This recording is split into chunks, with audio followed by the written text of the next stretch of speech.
One quiet Monday morning at the cafe, a stranger sat across from me and said, "You don't recognize me, do you?" I barely looked up. He set down a file, calmly repeating details no one had mentioned for 35 years, the day my son disappeared the park, the exact time. My chest tightened. I asked, "Who are you?" He looked straight at me. "I am your son." I wanted to believe. I needed to believe. I thought it was a miracle. Until he added one more sentence, and everything I believed in that moment crumbled. "Thank you so much for being here. I'd love to hear from you. Comment below and let me know, what country or city are you watching from? Building this global community matters to me, and your interaction keeps these stories alive. Please note, this narrative contains fictional elements designed for entertainment and learning. Resemblances to specific names or places are unintentional, yet the insights and wisdom remain genuinely helpful. The Monday morning crowd at Cafe Americano was the usual mix of college students hunched over laptops and office workers grabbing their fix before another week began. I sat in my corner booth, the one with the cracked leather seat that nobody else wanted, spreading 3 case files across the table like I'd done every Monday for the past 8 years. Old habits die hard when you've spent 35 years as a private investigator. Even in retirement, I still came here to work cold cases nobody paid me to solve, kept my mind sharp, kept me from thinking too much about the things I couldn't fix. I was halfway through my second cup of black coffee when the man sat down across from me without asking. He was maybe late 30s, wearing a gray overcoat that looked expensive but rumpled like he'd slept in it, dark hair starting to thin at the temples. Clean-shaven, but the kind of tired that sits behind someone's eyes and won't leave no matter how much sleep they get. I'd seen that look before on parents whose kids never came home, on spouses who had hired me to confirm what they already knew. "You don't recognize me, do you?" he said. I glanced up from the Hernandez file, a missing person case from 2003 that had gone cold before I retired. The question threw me. Most people who knew me from the old days called first. "Should I?" I kept my voice-neutral cop flat, an old reflex. He didn't answer right away. Instead, he reached into a leather messenger bag and pulled out a manila folder, the kind lawyers use. His hands shook slightly as he set it on the table between us, carefully avoiding my coffee cup. "My name is Marcus Reeves," he said, "and 35 years ago, you and Rebecca Morgan filed a missing person report for your 3-year-old son, January 18th, 1989, Rittenhouse Square Park, 4:15 in the afternoon." The world tilted. I hadn't heard anyone speak those details out loud in decades. The date was burned into my memory like a brand, but hearing it from this stranger's mouth felt like someone had reached into my chest and squeezed. "Who the hell are you?" I said, though my voice came out rougher than I intended. "I'm your son." For a long moment, neither of us moved. Around us, the espresso machine hissed, and someone laughed too loud at a joke I didn't hear. I stared at this man. Marcus, he'd said his name was, and tried to reconcile what he was saying with 35 years of grief that had settled into my bones like arthritis. "That's not possible," I said finally. "My son is dead, has been for 35 years. "No." Marcus opened the folder with deliberate care like he was handling evidence. "I was taken, sold to a Romanian trafficking ring. I spent 15 years in Bucharest before I was adopted in 2000 by an American couple living in Newark. They gave me the name Marcus Reeves. I've been living in New Jersey ever since." He slid a photograph across the table. It was old, the colors faded the way Polaroids do, edges worn soft from handling. A little boy, maybe 3 years old, sitting on a front stoop with a golden retriever. The dog's tongue was out. The kid was laughing. I knew that picture. I'd taken it myself, summer of 1988, outside our old place on Spruce Street. My hands went cold. "Where did you get this?" I whispered. "It was in the file the adoption agency gave me when I turned 18, along with this." He pushed across a photocopy of an old newspaper clipping. The headline read, "Local couple's son vanishes from Rittenhouse Square." Rebecca's face stared up at me from the grainy photo, her eyes hollow, with the kind of grief that eventually killed her 6 years later. And this. Marcus held out his left hand palm up and pulled back his coat sleeve. There, just below his wrist, was a jagged white scar about 2 inches long. "You remember this?" I did. God help me, I did. He'd been 18 months old, trying to climb onto the kitchen counter to reach the cookie jar. Fell backward onto a broken coffee mug. 10 stitches at Children's Hospital. Rebecca had cried harder than he did. "Could be anyone's scar," I said, but my voice had lost its edge. I was grasping now, and we both knew it. Right side of the left wrist, Marcus said quietly. Shaped like a lightning bolt. Your wife used to joke it made me look like a tiny Harry Potter before Harry Potter existed. That detail wasn't in any police report, wasn't in any newspaper article. Rebecca had said it exactly once to her sister on the phone, maybe a month before everything fell apart. I remembered because I'd been standing in the kitchen doorway, watching her try to turn our son's scar into a story he'd tell someday. A story about being brave. I need you to understand something. Marcus continued, leaning forward now. His eyes were hazel, the same shade as Rebecca's. How had I not noticed that immediately I spent 25 years not knowing who I was? The couple who adopted me were good people, but they didn't know my history. All they had was what the agency told them, that I was a Romanian orphan, that my parents had died, that I needed a home. I believed that story until I was 33 years old. Last year I did one of those ancestry DNA tests, for fun. You know, the kind everyone does now? I knew I'd never done one myself. Too many cases involving genetic surprises that tore families apart. The results came back with a match, Marcus said. A close family match. Vincent Morgan, 62 years old, Philadelphia, former private investigator. I spent 6 months researching you before I worked up the courage to come here. I know what happened in '89. I know my mother. Our mother died in '95. I know you've been looking for me every day since I disappeared. I stopped looking a long time ago.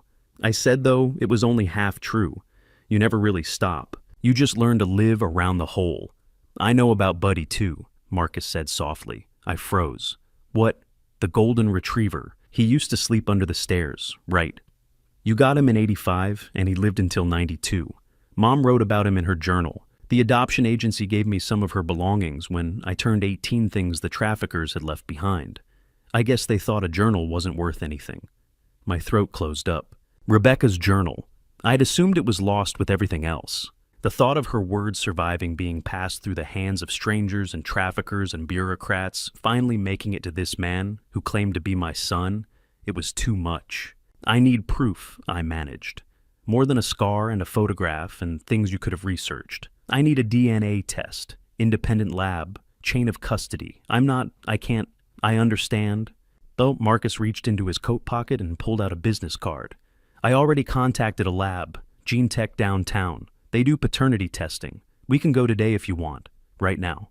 I looked at the card, looked at him, at the scar on his wrist and the tired hope in his eyes, at the photograph of my son and my dog and my wife's shadow falling across the stoop. Yeah, I said finally. Okay, let's do it. Marcus nodded, something like relief washing over his face. But then his expression shifted, became more guarded. He reached across the table, almost touched my hand, then pulled back. There's something else you need to know, he said. Something about my grandfather's estate, about money, a trust fund worth... He stopped, swallowed hard, started again. We need to talk about the money, Vincent, because that's why I really came here. The hope I'd been trying not to feel crystallized into something cold and sharp in my chest. Of course, it was always about money. 35 years, and I was still the same fool who wanted to believe people were better than they were. How much? I asked. $140 million, Marcus said, and I can't access it without you. Tony Castellano had been my partner for 12 years before I retired, and in all that time, I'd never seen him look this uncomfortable. We sat in his Buick outside Gene Tech Lab's engine, idling, neither of us making a move to get out. The dashboard clock read 2:13 p.m. We were early. You sure about this? Tony asked, not for the first time since he'd picked me up that morning. I stared at the building's glass facade, watching people in white coats move behind the windows like ghosts. No, but I need to know, Tony grunted. He'd spent the night running every database he still had access to, pulling together a profile on Marcus Reeves. What he'd found hadn't done much to settle my nerves. That guy's clean on paper, Tony said, echoing the conversation we'd had over breakfast. No criminal record, address checks out, penthouse in Newark, rents $4,200 a month. He's got an LLC registered in Delaware, something called Reeves Capital Management. But here's the thing, Vince, the financials don't add up. Company shows minimal activity. No major clients I can find. So, where's he getting the money for that penthouse? Maybe he's good at what he does. I said, though, I didn't believe it. Or maybe he's got other income streams. Tony tapped the steering wheel. I'm just saying guy shows up claiming to be your long-lost son the same week he needs access to a $140 million trust fund. That's one hell of a coincidence. Yeah, I said quietly, it is. But then I thought about the scar on his wrist, about Rebecca's journal, which I'd assumed was lost forever, about the way he'd known Buddy used to sleep under the stairs, a detail so specific, so meaningless to anyone outside our family that it felt impossible to fake. Let's just see what the lab says. I told Tony and finally pushed open the car door. Gene Tech's lobby smelled like antiseptic and new carpet. Doctor. Lisa Hartman met us at the reception desk, a woman in her early 40s with dark hair, pulled back in a neat bun, and the kind of efficient handshake that told you she didn't waste time on small talk. Mr. Morgan, she said. Thank you for choosing our expedited service. I have your results ready. Is this your legal representative? P.I., Tony said before I could answer. I'm here as a witness. She nodded and led us down a hallway to a small conference room with a window overlooking the parking lot. Marcus was already inside, sitting at the far end of the table, with his hands folded in front of him like he was waiting for a job interview. He looked up when we entered, and I saw the same exhaustion in his eyes that I'd seen yesterday at the cafe. Or maybe I was projecting. I hadn't slept worth a damn. Gentlemen, Doctor, Hartman said, opening a folder and laying 2 printed reports on the table. I'll keep this straightforward. We conducted a standard paternity test using buccal swab samples collected yesterday at 1700 hours. The samples were processed under chain of custody protocol to ensure integrity. She slid one of the reports toward me. I didn't look at it yet. I was watching Marcus, who sat perfectly still, except for the slight tremor in his jaw. The genetic markers show a match probability of 99.97%. Dr. Hartman continued. In layman's terms, Mr. Morgan, the test confirms with near absolute certainty that you and Mr. Reeves share a biological parent-child relationship. The room tilted. I heard Tony swear softly under his breath. Heard Dr. Hartman say something about statistical thresholds and how anything above 99% was considered conclusive, but all I could focus on was the number printed on the page in front of me. 99.97%. My son. Not some ghost I'd spent 35 years chasing. Not a memory that had calcified into mythology. He was real. He was sitting 10 feet away from me, and he had Rebecca's eyes, and I'd spent more than half my life believing he was dead. Vincent? Marcus's voice cracked. I didn't know if it would really... He stood up and I stood up, and then somehow we were across the table from each other, and he was crying, and I was crying, and I couldn't remember the last time I'd touched another human being who mattered. His shoulders shook under my hands. He smelled like hotel soap and coffee. He was too thin. I'm sorry, I said, though I wasn't sure what I was apologizing for doubting him, for not finding him, for 35 years of absence that no amount of grief could justify. I looked for you.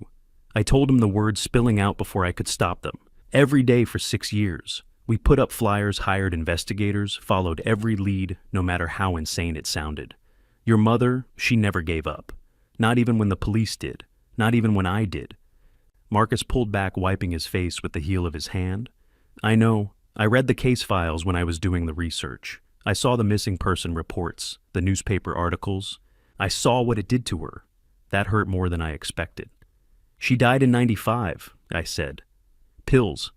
The coroner called it an accident, but I knew better. She couldn't live with not knowing what happened to you. I'm sorry, Marcus whispered.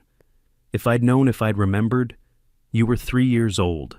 I gripped his shoulder, felt bone through the fabric of his coat. None of this was your fault. Behind us, Tony cleared his throat. I'd almost forgotten he was there. When I turned, he was standing by the window, arms crossed, face carefully neutral. Dr. Hartman had already slipped out of the room, giving us privacy. So what now? Tony asked. Marcus stepped back, composing himself with visible effort. I know this is a lot, he said. And I know I dropped the money thing on you yesterday like a bomb. But I need you to understand the trust fund isn't just about me. It's about both of us. Your father set it up in 1988, right before I was taken. It was supposed to provide for his grandchildren, for me. Wait. I held up a hand, trying to process. My father set up a trust fund. Walter. Marcus nodded. You didn't know. My father and I weren't exactly close, I said carefully. Walter Kensington Morgan had been a federal prosecutor, the kind of man who saw the world in verdicts and case law. We'd barely spoken in the last decade of his life. He died in 2010, left me his house and some savings, never mentioned a trust fund. That's because the fund was set up specifically for his heirs, Marcus said. It's complicated legal language, but essentially you can't access it directly. Only your biological children can. And only when they turn 35. I stared at him. You're 38. Exactly. Marcus's expression shifted, became harder to read. I've been eligible for 3 years, but there's a problem. The trust requires verification of identity, DNA proof, and consent from the primary beneficiary, that's you, to release the funds early under a provision called a non-judicial settlement agreement. How much did you say it was worth? Tony asked quietly. $140 million, Marcus said, give or take depending on market performance. The numbers still didn't feel real. And you need me to sign something. Yes. Marcus reached into his messenger bag and pulled out another folder, this one thicker.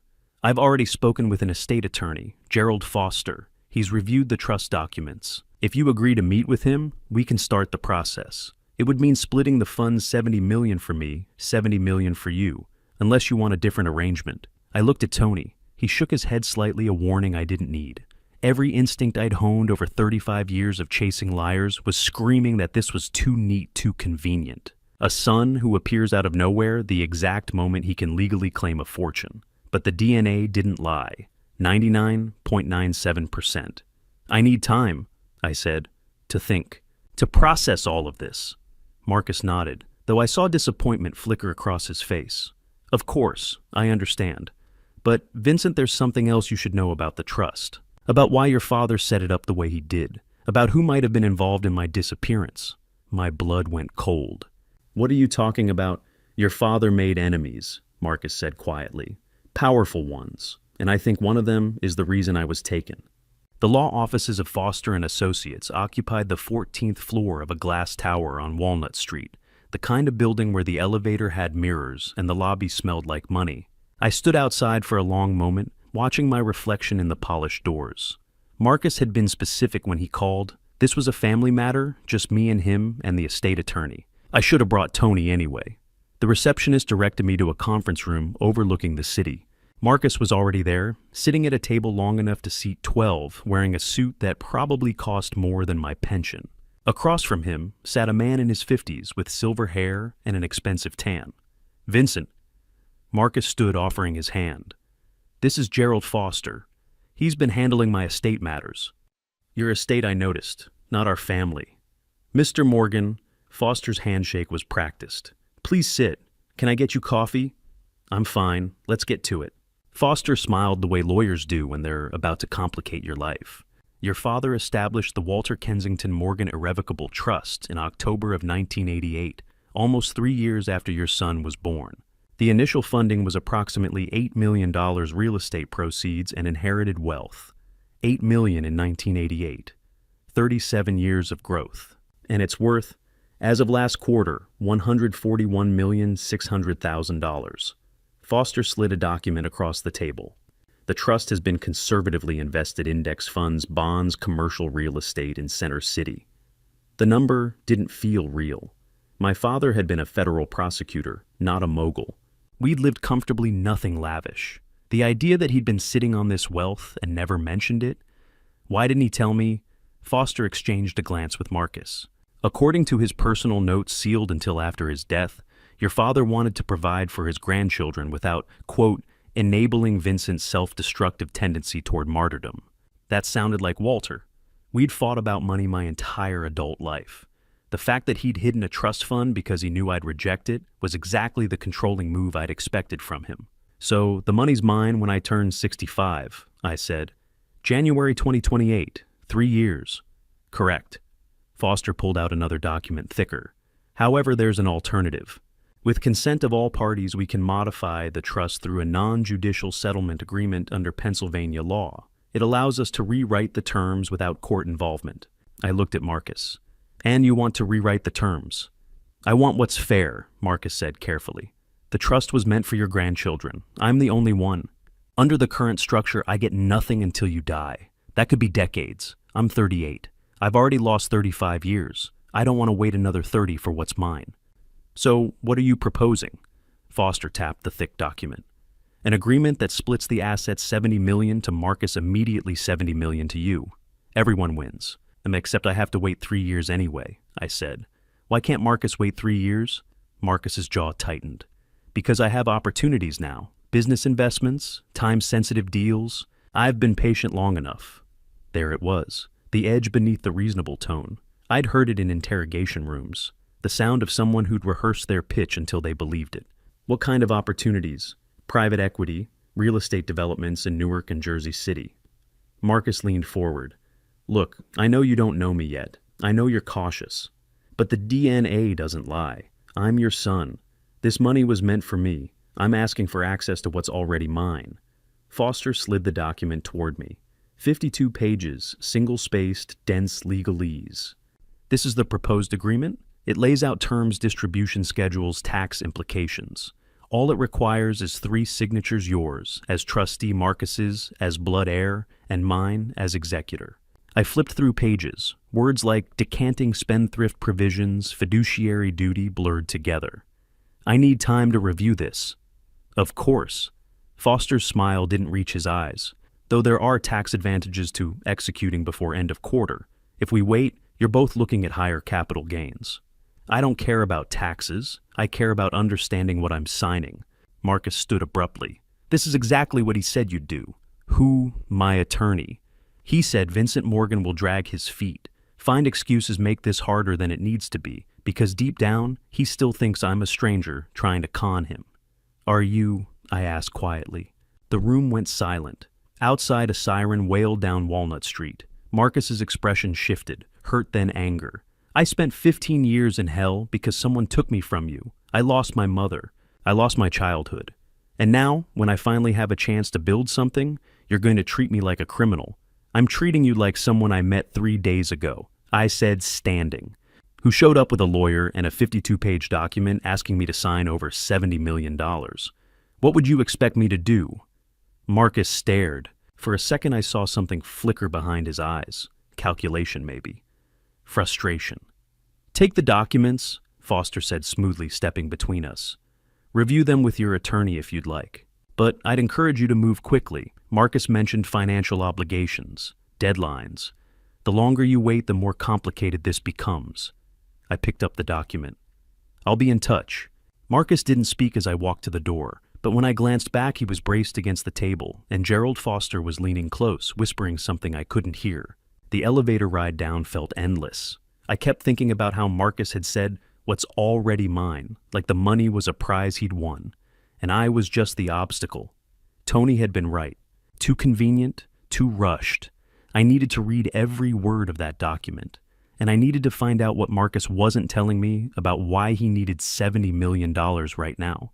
Marcus called. While I was sitting in my kitchen, staring at the 52-page NJSA document I still hadn't opened. His voice had an edge I hadn't heard before, tight, controlled, like someone trying not to sound desperate. I need to show you something, he said without preamble. About those investment opportunities. Can you come to my place tonight? It's important. I glanced at the clock. 6:45. Tonight? I wouldn't ask if it wasn't urgent. Please, Vincent. I think seeing the actual business will help you understand why I need access to the trust fund now. Every instinct told me this was a setup. But I was a PI for 35 years, and the best way to understand a liar is to watch them lie in their own space. See what they surround themselves with. What they think projects success. Text me the address, or I said. 40 minutes later, I stood in the lobby of a high-rise in Newark, texting Tony the address and apartment number. If I don't check in by 9, call me. His response came back immediately. You armed? I touched the .38 snub nose in my ankle holster. Old habit. Yeah. Don't do anything stupid. The elevator to the 17th floor had mirrors and recessed lighting. The hallway smelled like expensive candles and new carpet. Marcus's door was at the end, number 1702, with a security camera aimed at the threshold. He opened before I knocked. Vincent, thanks for coming. He stepped aside, gesturing me in. Can I get you a drink? I've got a decent scotch. I'm good. The penthouse was exactly what I'd expected. floor-to-ceiling windows overlooking the Manhattan skyline, leather furniture that looked Italian, and an abstract art on the walls that probably cost more than my car. The kind of place that screamed, "I've made it to anyone walking through the door." Marcus noticed me looking. The view sold me. You can see the Empire State Building from the bedroom. Nice. I said, though, what I was thinking was, how does someone with a failing business afford this? He led me to a glass dining table where a laptop sat open next to a stack of folders. I wanted to show you this in person because I need you to understand this isn't about greed. It's about survival. I sat across from him, keeping my back to the window so I could watch his face in the overhead light. "I'm listening." Marcus opened the top folder, sliding a bound document toward me. The cover page read, "Reeves Capital Management, Q4 2024 Financial Audit. My firm manages private equity investments. We've got 3 major clients right now, combined assets under management of about 90 million. Last quarter, we made a series of moves into commercial real estate properties in Jersey City, Newark, some in Brooklyn. High yield, low risk. Or so we thought." He flipped to a page dense with numbers. 2 of our biggest deals fell through in December. The sellers backed out, took our deposits. We're contractually obligated to cover the shortfall to our clients by end of week. $8,200,000. I scanned the page. The numbers were clean too clean. Round figures. No cents. No supporting documentation. When was this audit completed? Yesterday. I had my accountant rush it. What's the firm's name? Marcus blinked. Sorry, the accounting firm. Who signed off on this? He hesitated just a fraction of a second. Bradley and Chen, small firm out of Princeton. I made a mental note. Tony could verify that in 10 minutes. And if you don't cover the $8 million, I lose my clients, my reputation, everything I've built over the last 5 years. Marcus leaned forward, palms flat on the table. I know what you're thinking. Why don't I liquidate assets, get a loan from a bank? I've tried. The banks won't touch me without collateral, and all my collateral is tied up in the deals that fell through. It's a timing issue. I just need a bridge loan. 72 hours. Then the trust fund paperwork clears.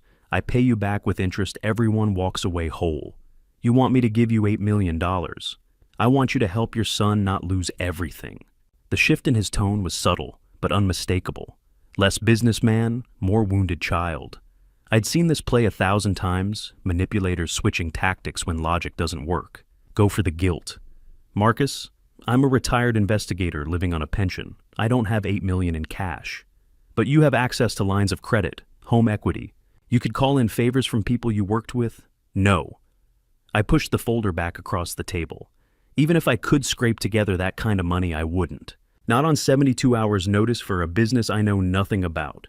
His jaw tightened. You don't believe me? I didn't say that. You don't have to. I can see it. Marcus stood pacing to the window. The city lights reflected off the glass, turning him into a silhouette. This is exactly what I was afraid of. You look at me, and you see a stranger, a con artist, someone trying to steal from you. I see someone asking me for $8 million 3 days after we met, I said carefully. If you were in my position, what would you do? He turned, and for a moment I saw something flicker across his face, not hurt, not anger. Calculation. Like he was running through options, discarding strategies that weren't working. I'd trust the DNA test, he said finally. I'd remember that my son spent 15 years in hell because someone ripped him away from me. I'd ask myself if maybe he deserves the benefit of the doubt. I stood. The DNA says you're my biological son. It doesn't say I owe you $8 million. So that's it. You're just going to walk away. I'm going to go home and think, like I said yesterday. I moved toward the door, watching his reflection in the dark window. His hands were clenched, shoulders rigid. If your business is as solid as you say, it'll survive 72 hours. And if it doesn't, I stopped at the door, hand on the knob. Then I guess we'll both know this was never about building a relationship. It was about the money. The lock clicked when I turned the knob. Marcus didn't say anything as I walked out, but I felt his eyes on my back the whole way to the elevator. I was halfway across the George Washington Bridge when my phone rang. Tony's name lit up the screen. Tell me you didn't give him money, he said. I didn't give him money. What did you find? Reeves Capital LLC, Delaware registration from 2019 like I told you before. But I dug deeper tonight. Called a guy I know at the SEC. Vincent, there's no Reeves Capital Management, no filings, no disclosures, no AUM reports. If this guy's managing 90 million for clients, he's doing it off the books, which means he's doing it illegally. I merged into traffic processing. What about the accounting firm Bradley and Chen Princeton? Doesn't exist. I checked the New Jersey Board of Accountancy. No Bradley, no Chen, no firm by that name registered in the state. The pieces fell into place. The too clean audit, the round numbers, the urgency. He's running a scam. Yeah, Tony said quietly, and you're the mark. I'd been awake since 5, sitting at my kitchen table with the 1989 case file spread in front of me like an autopsy report. 35 years of dead ends, false leads, and unanswered questions. Somewhere in this stack of yellowed police reports and faded witness statements was a thread I'd missed. Something that connected Marcus's kidnapping to the man he'd become. The phone rang at 11. I knew it was him before I looked at the screen. "We need to talk," Marcus said. No greeting, no pretense. "I'm listening. I gave you a chance to do this the easy way. Be a father, help your son, but you've made it clear that's not going to happen." I leaned back in my chair, phone pressed to my ear, and waited. Let him talk. Let him show me who he really was. "So here's what's going to happen," Marcus' continued, voice cold and measured. "You're going to sign that NJSA by Monday morning, 9 a.m., Gerald's office. If you don't, I'm filing a petition with the court to force distribution of the trust fund. I've got DNA proof I'm Walter's grandson. I've got legal standing. And I've got a team of lawyers who will tie you up in litigation for the next 5 years." "Go ahead," I said quietly. Silence on the other end. He hadn't expected that. "You think I'm bluffing? I think you're desperate. And desperate people make threats they can't follow through on." I picked up the fake audit report from last night, the one with the non-existent accounting firm. "Bradley and Harrison don't exist, Marcus. Neither does your investment firm." Tony checked. "So, whatever story you're spinning, it's built on lies." Another pause. When he spoke again, the businessman veneer was gone completely. "You don't know what you're talking about." "Then explain it to me. Tell me why you really need $70 million. Tell me who you owe." "I don't owe anyone anything." But his voice cracked on the last word just slightly. Fear leaking through. "You're the one who owes me. You abandoned me 35 years ago, left me to be sold like property. Your wife gave up and died while I was still alive suffering. And now, when I finally find you, when I finally have a chance to claim what's mine, you treat me like a criminal." "You're not the son I thought you were," I said. "No, I'm the son you made. And you're going to pay for that." The line went dead. I sat there for a long moment staring at the phone. Then I dialed Tony. "He just called," I said when Tony picked up. "Threatened to sue if I don't sign by Monday." Empty threat. Court case would take months, maybe years. He doesn't have that kind of time. I know, which means whatever he's into, it's got a deadline. I closed the 1989 file, making a decision. I need you to put full surveillance on him, starting now. I want to know where he goes, who he meets, what he's doing when he thinks nobody's watching. You want me to follow him? Yeah, and Tony, be careful. If he's desperate enough to threaten me, he's desperate enough to do something stupid. After we hung up, I went back to the case file, started from the beginning. January 18th, 1989, 4:15 p.m., Rittenhouse Square Park. Rebecca had been watching Marcus on the playground, turned her back for 30 seconds to tie her shoe. When she looked up, he was gone. No screaming, no struggle, just gone. The police had investigated for 6 months, interviewed everyone in the park that day, checked security footage from surrounding buildings, grainy, useless images that showed nothing. They'd suspected stranger abduction, possibly part of a trafficking ring operating out of the Northeast, but never found evidence. The case went cold in July of 1989. Rebecca spent the next 6 years searching. Private investigators, psychics, 12-step groups for parents of missing children. Nothing worked. In 1995, she stopped eating, stopped sleeping. Her doctor prescribed pills for the anxiety. She took too many one night. The coroner ruled it accidental, but I knew better. I'd blame myself, still did. I should have been there that day. Should have told her to stay home, that January was too cold for the playground. Should have done anything different. Now, Marcus was back, and instead of giving me peace, he was trying to take everything I had left. My phone buzzed. Text from Tony tailing, subject from Penthouse, heading south on 21. And I texted back, keep me posted. 2 hours later, Tony called. Vincent, you need to see this. What did you find? He went to Port Newark, industrial area near the shipping terminals. Met two guys outside a warehouse on Marsh Street. I got photos. My pulse quickened. What kind of guys? The kind you don't meet in warehouses unless you're in trouble. Expensive coats. Professional? One of them had a bodyguard. I couldn't get close enough to hear what they were saying, but Marcus looked scared. Real scared. Send me the photos. My phone chimed 30 seconds later. 3 images. The first showed Marcus standing next to a black Mercedes talking to a man in his 50s, wearing a camel hair overcoat.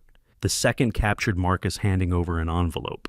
The third, the one that made my blood run cold, showed the older man gripping Marcus's shoulder, leaning in close, saying something that made Marcus's face go pale. You recognize them? Tony asked. No, but I can guess what they are. I zoomed in on the older man's face. Slavic features, cold eyes, the kind of expression you see on men who have done things they don't regret. Eastern European maybe, Albanian, Romanian, somewhere in that neighborhood. You think this is connected to the kidnapping? I don't know, but I'm going to find out. I saved the photos mind already working through the angles. Stay on him. I want to know everywhere he goes, everyone he talks to. And Tony, if these guys are who I think they are, this isn't about a trust fund anymore. This is about survival. His or yours, maybe both. Tony arrived at my place just after 8 on Saturday morning, carrying 2 laptops and a duffel bag full of equipment I didn't recognize. We set up in my basement office, the same room where I'd spent 35 years working cases. The walls still lined with filing cabinets and whiteboards covered in notes from investigations I'd never quite let go. You sure you want to do this? Tony asked, booting up his laptop. What we're about to do is illegal. Federal crime, illegal. If we get caught, we're not getting caught. I pulled up a chair next to him. And I'm not trying to build a court case. I just need to know what we're dealing with. Tony nodded slowly. Okay, then here's how this works. I send him an email that looks like it's from his lawyer. What's his name? Gerald Foster, subject line, urgent legal matter, trust fund, petition, needs immediate attention. Marcus opens it, clicks the link, and a remote access payload installs on his machine. After that, we can see everything. Files, emails, browsing history. Everything. How long will it take to send the email? 2 minutes. For him to open it? Tony shrugged. Could be 5 minutes, could be 5 hours. Depends if he's checking email on a Saturday. I thought about Marcus's desperation, the way his voice had cracked when he threatened me yesterday. A man that's scared doesn't take weekends off. Send it, I said. Marcus opened the email at 9:47 a.m. Tony's screen lit up with a notification, remote access established, and suddenly we were looking at Marcus's desktop. Open browser tabs. A Word document titled Trust Fund Strategy 3. File folders labeled Offshore Clients Krasniki. Jackpot, Tony muttered, already navigating to the offshore folder. What we found inside made my blood run cold. 47 separate Excel files, each one representing a bank account in a different jurisdiction. Cyprus, Malta. 3 banks registered in Tirana, Albania. The spreadsheets tracked wire transfers going back to 2019, hundreds of transactions, moving money in intricate patterns designed to obscure the source. Shell companies receiving funds from other shell companies. Transfers broken into amounts just below reporting thresholds. Classic money laundering architecture. Tony pulled up a summary document Marcus had created probably for his own tracking. The numbers were staggering. Total funds processed 2019 to 2024. $312,400,000, commission earned 3. 5%, $10,934,000. Current liabilities, $25 million. Creditor EA, Krasniki, payment deadline, January 22nd, 2025. I stared at that last line. 12 days from now. Who's old Krasniki? Tony asked. The guy from the photos, the one at Port Newark. I pulled up the images on my phone, zoomed in on the older man's face. Albanian, obviously. If Marcus is laundering money for him and now owes him $25 million, then Marcus is a dead man, Tony finished quietly. I opened another file, this one labeled Client Roster. It was a list of shell companies with cryptic names: Adriatic Holdings, LLC, Eagle Summit, Capital, Blue Mountain Investments, each one linked to an Albanian address or contact. The real names were there too, buried in notes sections. Arben Krasniki, Luan Hoksha, Gent Marku. Names I didn't recognize, but the pattern was clear. These weren't legitimate businessmen. He's been running money for the Albanian mob, I said aloud more to myself than to Tony. For 5 years, $300 million. Tony whistled low. And somewhere along the way, he either skimmed or lost 25 million of their money. I thought about Marcus's desperation, the fake audit, the $8 million demand, the $70 million trust fund grab. It all made sense now. He wasn't trying to build a life. He was trying to save it. Download everything, I said. Every file in that offshore folder. I want copies. Tony's fingers flew across the keyboard. Vincent, if the feds are watching this guy, and they probably are with this kind of operation, they're gonna know we breached his system. I don't care. You should, because if they come knocking, we've got no legal cover, no warrant, no law enforcement authority. We're just two civilians who committed a federal crime. I looked at the screen at the spreadsheet showing $25 million in debt to a man who met Marcus in abandoned warehouses. My son is laundering money for the mafia. He tried to scam me out of $70 million, and in 12 days, if he doesn't pay what he owes, they're going to kill him. I met Tony's eyes. I need to know everything, legal or not. Tony held my gaze for a long moment, then nodded. Okay, but when this goes sideways, and it will, we never had this conversation. Agreed. By 6 p.m., we had it all. 312 pages of financial records, bank statements, wire transfer receipts. Emails between Marcus and his Albanian contacts written in careful code, but transparent enough once you knew what you were looking at. The picture was clear. Marcus Reeves had spent 5 years as a money launderer for one of the most violent organized crime syndicates on the East Coast. He'd moved hundreds of millions of dollars through a web of offshore accounts, taking his cut along the way. And somewhere in the last year, he'd made a catastrophic mistake, lost a shipment, gambled away funds he was supposed to be holding. I couldn't tell from the records, and now he owed a debt he couldn't pay. The trust fund wasn't about family. It was about survival. I sat back in my chair, exhausted. On the screen in front of me was a photo from Marcus's personal files, him as a child, maybe 4 or 5 years old, standing in front of a gray concrete building. The orphanage in Bucharest, probably, before the adoption, before he became Marcus Reeves. He really had been kidnapped, really had spent 15 years in hell. The DNA didn't lie about that. But somewhere between then and now, he'd become something I didn't recognize, something I couldn't save. My phone rang, unknown number. Vincent Morgan, I answered. Mr. Morgan, this is Special Agent Ray Thompson with the Federal Bureau of Investigation. The voice was professional calm, with the kind of practiced neutrality that told me this wasn't a social call. I need to speak with you about your son, Marcus Reeves. Are you available to meet tomorrow? Say 10 a.m. at our field office in Philadelphia. My heart hammered. What's this about? I'd rather discuss it in person. But I can tell you this much. We've been conducting a RICO investigation into an Albanian organized crime syndicate for the past 18 months. Your son is a subject of that investigation. And based on our surveillance, you've had recent contact with him. I closed my eyes. Of course the FBI had been watching. Of course they knew. I'll be there, I said. Good. One more thing, Mr. Morgan. Thompson's voice softened just slightly. Whatever Marcus has told you, whatever he's asked you to do, don't sign anything. Don't give him money. And don't trust him. We'll explain why tomorrow. The line went dead.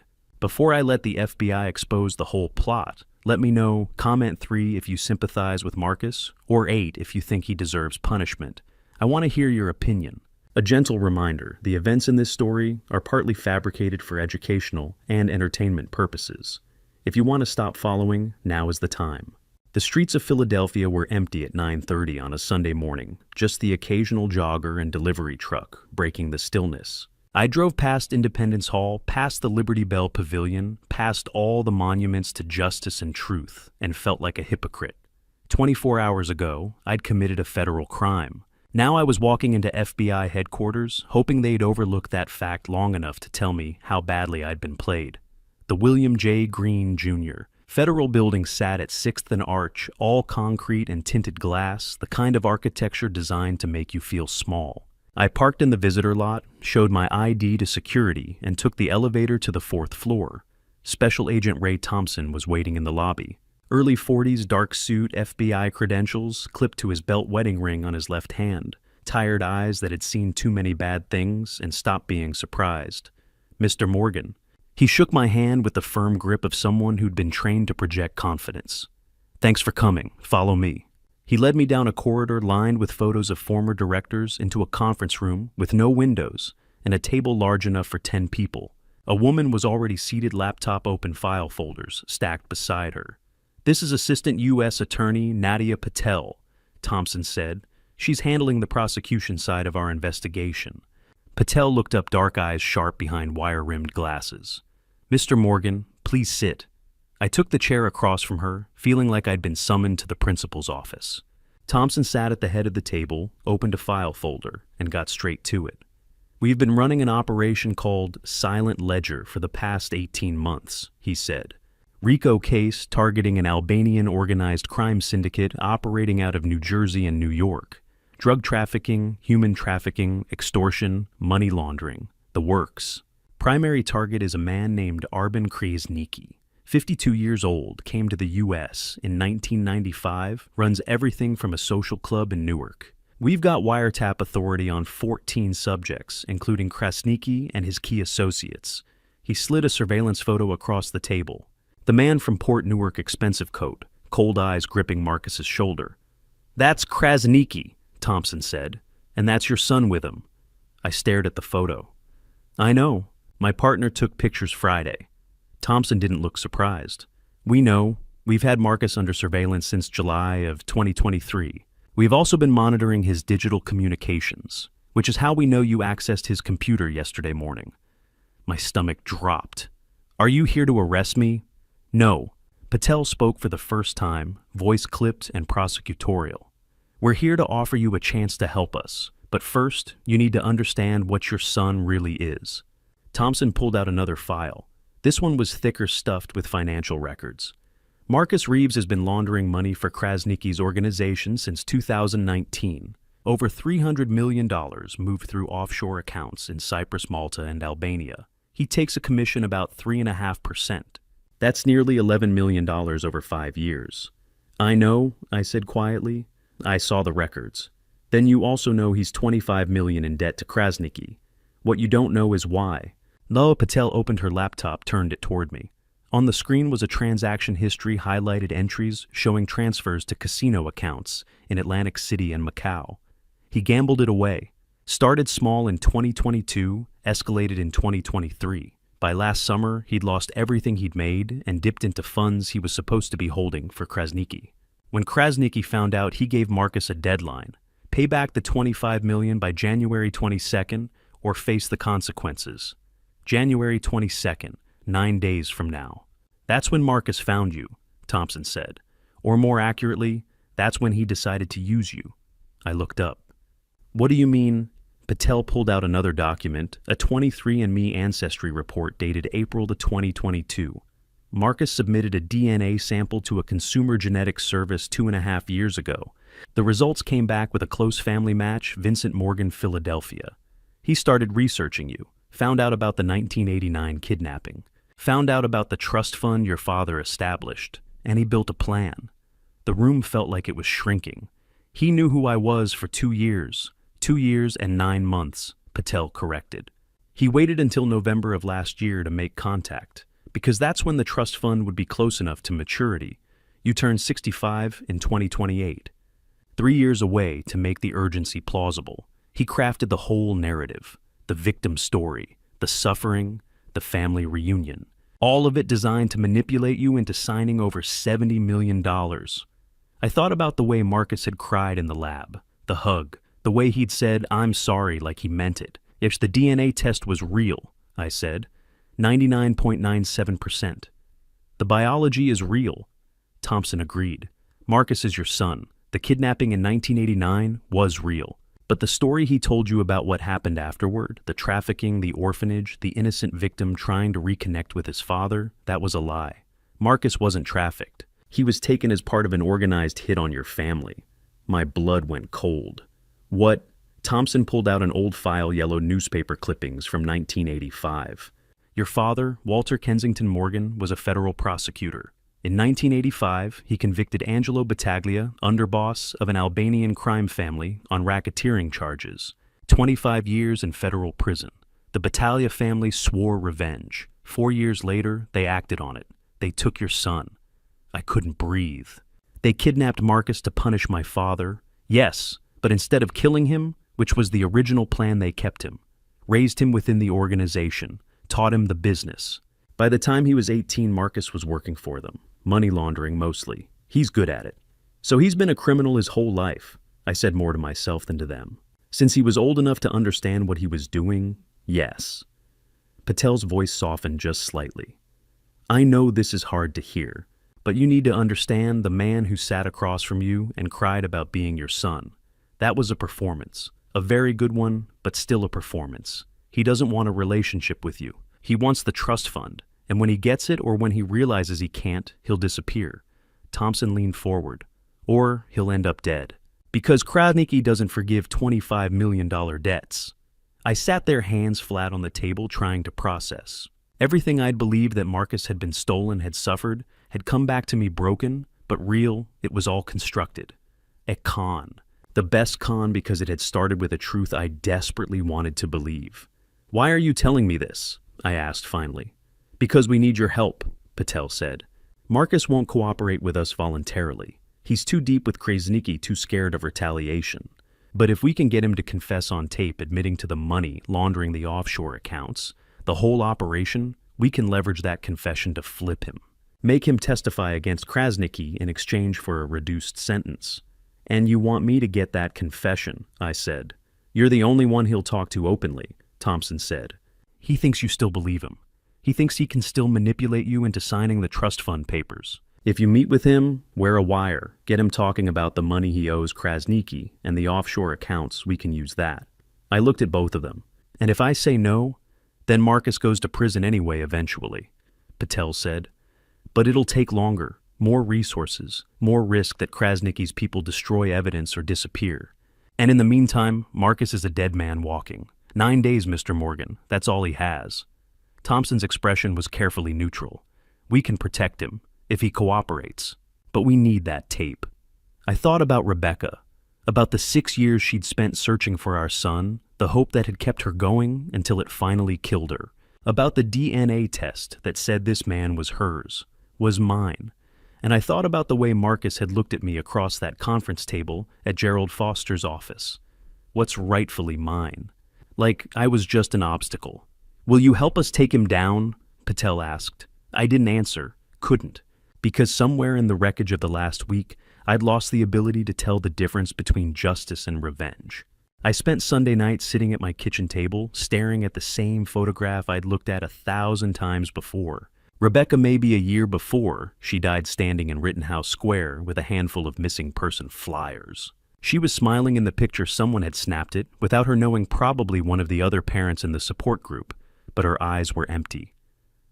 Hollow. The smile didn't reach them anymore. By Monday morning, I still hadn't slept. The 1989 case file was spread in front of me, again pages I'd memorized decades ago, now feeling like artifacts from someone else's life. Police reports, witness statements, the photo of Marcus at 3 years old, the one I'd shown to every stranger, every cop, every investigator who'd listen. The FBI had given me a choice. Help them take down my son or let him die. Except it wasn't really a choice. Not when you stripped away everything else. Marcus was a criminal, a liar, a man who'd looked me in the eye and constructed an entire false life to manipulate me. But he was also the reason Rebecca had kept breathing for 6 years after he disappeared. The reason she'd woken up every morning, the reason she'd died. I picked up my phone, put it down, picked it up again. At noon, Tony called. You decide yet? He asked, no preamble. No. You want to talk it through? I rubbed my eyes, felt the exhaustion settling into my bones. What's there to talk through? The FBI wants me to betray my son. If I do, he goes to prison for the rest of his life. If I don't, he's dead in 9 days. 8, Tony corrected quietly. Today's the 13th. Right. 8 days. You want my opinion? Tony asked. No, but I'll take it anyway. Your son biologically, yeah, he's your son. But, Vincent, you don't owe him anything. He's been lying to you since the second he sat down at that cafe. Everything he said, everything he showed you, it was all part of a con. The DNA's real, but the person that's not the kid you lost. That kid's been gone for 35 years. I looked at Rebecca's photograph, at the hollowness in her eyes. She never stopped believing he was out there, I said. Even at the end. Even when the cops said he was dead, when the case went cold, when everyone told her to let it go, she knew. And I didn't believe her. I gave up. Tony was quiet for a long moment. You didn't give up. You survived. There's a difference. Is there? Yeah. And I think Rebecca would have wanted you to survive this too. Whatever you decide to help the FBI or not, I'll back you. But don't do it out of guilt for something that happened 35 years ago. Do it because it's the right call now. I don't know what the right call is anymore. Then you're asking the wrong question, Tony said. It's not about right or wrong. It's about what you can live with. Nadia Patel called at 6 p.m. Mr. Morgan, we need an answer. Her voice was clipped professional. The operation timeline is tight. If you agree to wear a wire, we need to start prep tomorrow. Training equipment fitting scenario rehearsal. The meeting with Marcus is scheduled for January 22nd at 10 a.m. Peninsula Hotel, downtown Philadelphia. Public location controlled environment. You want me to meet him the same day Krasnicki's payment is due, I said. That's intentional. Marcus will be at his most desperate, most likely to talk candidly about the debt the offshore accounts the whole operation. We need him to admit on tape that he owes Krasnicki $25 million and that he attempted to defraud you of the trust fund. With that confession, we can flip him. Offer reduced sentencing in exchange for testimony against Krasnicki.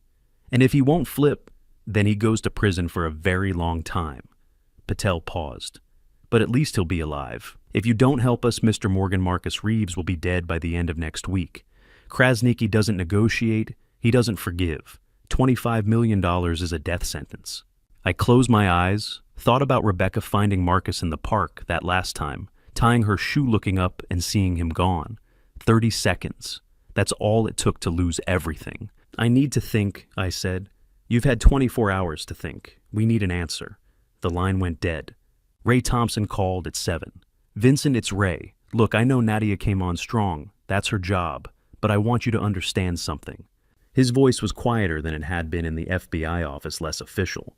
I've been doing this for 16 years. Organized crime mostly. I've seen what happens to people who owe money to men like Arben Krasnicki. It's not quick. It's not clean. And it's never just the person who owes. It's their family, their friends, anyone who might know where they are. You're saying Marcus is already dead. I'm saying he's got one chance. Cooperate with us. Testify against Krasnicki. Go into witness protection if necessary. We can keep him safe, but only if he gives us something worth protecting him for.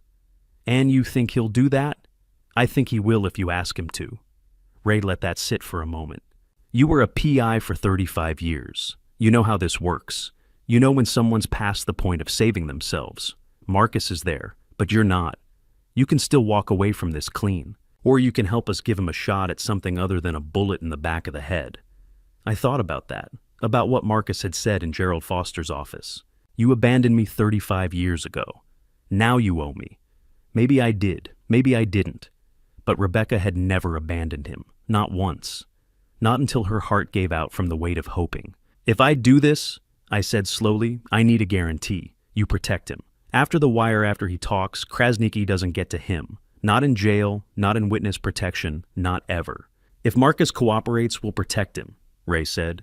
You have my word. At 8 p.m., I called Ray back. I'll do it, I said, but I have one condition. Name it. You protect my son. Whatever he's done, whatever he deserves, you keep him alive. That's the deal. Ray didn't hesitate. Deal. Be at the field office tomorrow, 9 a.m. We'll start prep. I hung up and sat in the kitchen for a long time after that, staring at Rebecca's photograph, wondering if she'd forgive me for what I was about to do, wondering if I'd ever forgive myself. But Tony was right. It wasn't about right or wrong anymore. It was about what I could live with, and I couldn't live with letting Marcus die. By 3 in the afternoon, I'd been practicing the same conversation for 6 hours straight, and I still sounded like I was reading someone their Miranda rights. Try it again, Ray said from the corner of the safe house conference room. And this time, don't ask questions like you're interrogating him. You're his father. You're hurt. You're desperate to understand why he lied to you. Across the table, FBI agent Sarah Mitchell sat with her arms crossed, playing the role of Marcus for what felt like the 100th time. She was good cold defensive, just the right mix of desperation and arrogance that I'd seen in my son. I took a breath, started again. Marcus, I need you to tell me the truth. About the money. About Arben Krasniki. About why you really came to find me. Sarah leaned back, eyes narrowed. I already told you. I needed help. I needed family. You're the one who's making this complicated. But the offshore accounts, the 300 million, that's enough. Nadia Patel cut me off from her seat by the window laptop, open to a legal pad covered in notes. You're leading him. A defense attorney will tear that apart in court. You can't tell him what you know. You have to let him volunteer it. I rubbed my face, felt the exhaustion settling behind my eyes. I've been doing this for 6 hours. How am I supposed to get him to confess without asking him directly? You let him talk, Ray said, standing up and moving to the table. Watch. He sat down across from Sarah, and his whole demeanor changed. Shoulders slumped, voice quiet, almost broken. I don't understand why you lied to me. I spent 35 years thinking you were dead. Your mother died believing you were dead. And now you're here, and nothing you've told me makes sense. Just please, help me understand. Silence. Sarah still playing. Marcus shifted uncomfortably, the defensive mask cracking just slightly. I needed the money, she said, finally quieter. That's the truth. I'm in trouble, and the trust fund was the only way out. Ray leaned forward, not aggressive, just sad. What kind of trouble? And just like that, the door was open. Sarah kept talking, filling the silence with details, admissions exactly the kind of voluntary confession Nadia needed. Ray stood up, looked at me. You see the difference? You're a father, not a cop. Marcus needs to feel like he's explaining himself to you, not defending himself against an interrogation. I get it, I said. But Ray, I'm not acting. I am hurt. I am desperate to understand. The problem is, I already know the answers. How do I pretend I don't? You don't pretend, Nadia said, closing her laptop. You let your real emotions drive the conversation. The anger, the betrayal, the grief, all of that is authentic. Use it. Just don't tell him what he should say. Let him say it himself. At 4 o'clock, the tech team came in to fit the equipment. The pen camera was smaller than I expected, indistinguishable from the cheap ballpoints I'd carried for 30 years. The FBI technician, a quiet guy in his 20s who looked like he'd never left a lab, demonstrated how it worked. It's a real pen, writes normally, but the camera's in the clip here. He clicked the top. Recording starts, 4 hours of battery 1080p video. You'll keep it in your vest pocket angled up so we get face shots. Don't fidget with it. Don't click it on and off. Just put it in your pocket and forget about it. The audio transmitter was sewn into a leather belt, the kind I'd worn every day for 20 years. The technician tightened it around my waist, adjusted the small microphone hidden in the buckle. This transmits real-time to our surveillance van. We'll be parked 1 block from the Peninsula Hotel. If the signal cuts out, we abort. Understood. Understood. Ray handed me a small object the size of a quarter edges, smooth, a single button in the center. Panic button. If Marcus gets violent, if you feel unsafe for any reason, you press this. SWAT team breaches in 8 seconds. They'll be staged in the hotel basement and the building next door. You'll never be more than 50 feet from help. I turned the button over in my hand. 8 seconds. That was either a lifetime or no time at all, depending on what Marcus decided to do. What if he checks me for a wire? I asked. He will, Nadia said. That's why you're leaving your phone in the car. Tell him you forgot it. He'll check your pockets, maybe pat you down. The pen looks like a pen. The belt looks like a belt. Unless he's scanning you with a frequency detector, which we don't think he has access to, he won't find anything. And if he does, then you press the panic button, Ray said simply. But Vincent, we've done this 200 times. Criminals expect high-tech surveillance. Phones, smart watches, hidden earpieces. They don't expect a pen and a belt. It's too old school. Too low-tech. I thought about that. About Marcus sitting across from me in Gerald Foster's office checking my phone to make sure I wasn't recording. About the way he'd looked at me at his penthouse searching my face for signs of deception. He's smart, I said. Smarter than you think. He's been trained by people who kill for a living. If I give him any reason to suspect, then don't. Nadia interrupted. You're his father. You're desperate. You're willing to meet him one last time because you want answers. That's your story. Stick to it. At 5 o'clock, we ran the scenario one more time. This time, I didn't sound like a cop. I sounded like a man who'd lost everything and was trying to understand why. Sarah playing Marcus cracked in 4 minutes. Admitted the debt, admitted the scam, admitted she'd known about the trust fund for 2 years and planned the whole thing. When we finished, Nadia nodded. That'll work. Get that on tape and we have enough to flip him. Ray walked me to the door of the safe house. Outside, the January cold was sharp, the kind that cut through your coat and settled in your bones. Tomorrow morning, 10 a.m., Ray said. Peninsula Hotel main restaurant. We'll have 15 agents inside, all undercover. Diners, waitstaff, bartenders. You'll never be alone.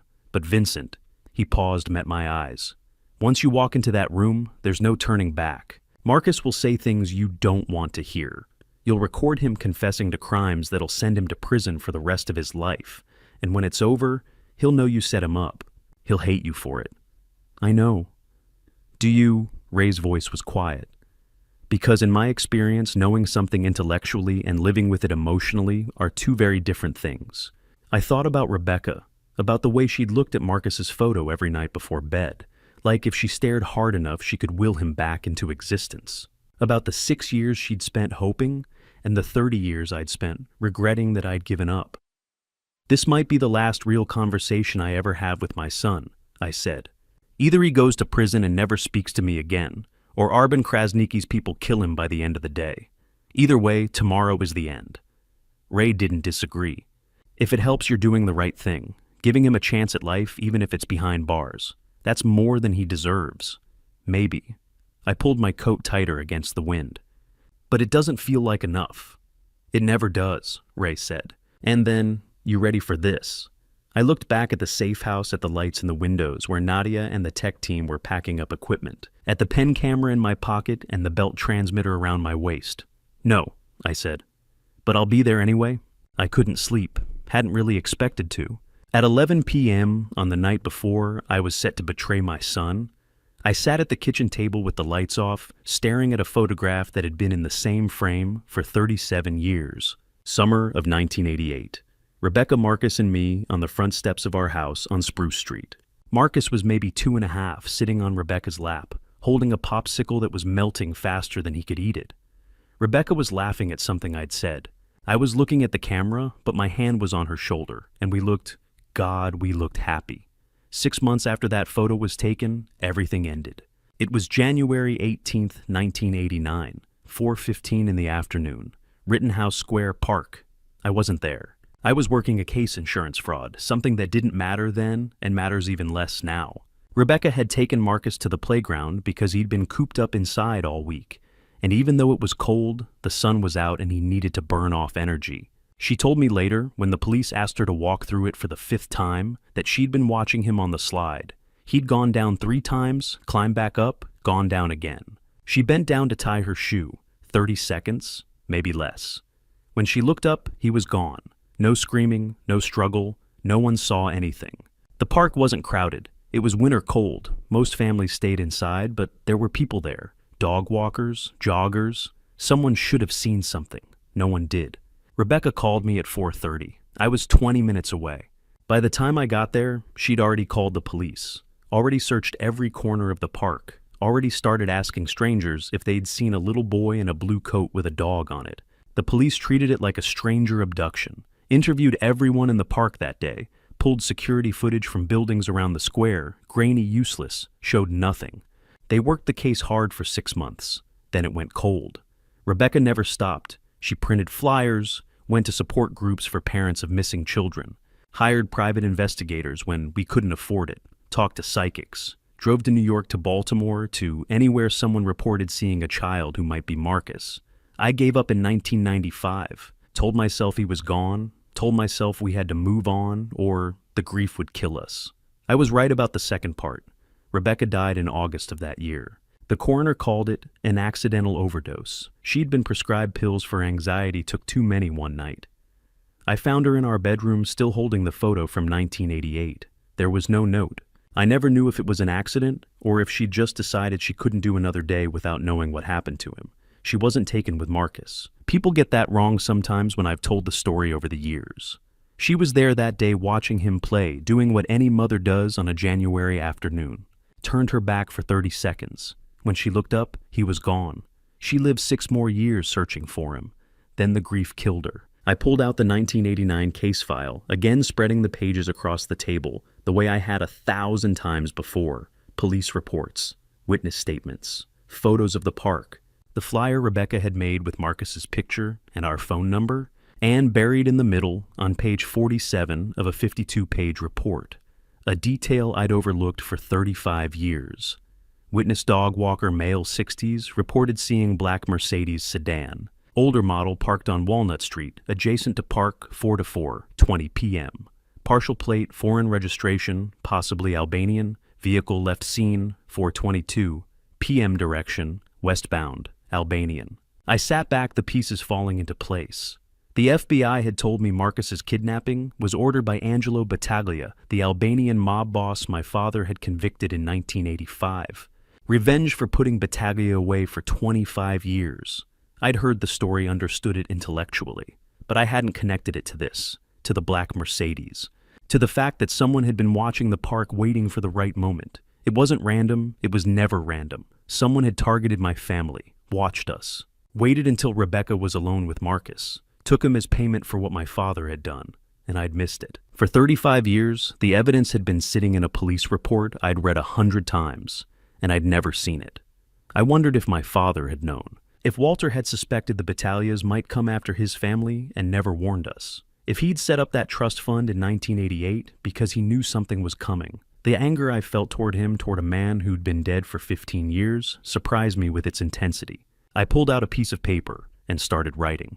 I didn't know why exactly. Maybe I needed to say things I'd never get the chance to say out loud. Maybe I just needed to put the thoughts somewhere other than inside my own head. Marcus, I wanted you back for 35 years. Every day. Every case I worked, every missing child I found for other families, I was searching for you. But not like this. Your mother never stopped believing you were alive. She died still hoping. I gave up. That's my failure, not yours. Tomorrow I'm going to betray you. I'm going to record you confessing to crimes that will send you to prison for the rest of your life. I'm doing it because it's the only way to keep you alive. The FBI says if you cooperate, they can protect you. If you don't, Arben Krasnicki's people will kill you by the end of the day. I don't know if there's any part of the boy I lost still inside the man you became. But if there is, I'm sorry. I failed you twice. Once when I let them take you. And now, when I have to let them lock you away, I don't expect you to forgive me. I wouldn't forgive me either. I folded the letter, slid it into the drawer where I kept Rebecca's journal and the old case files.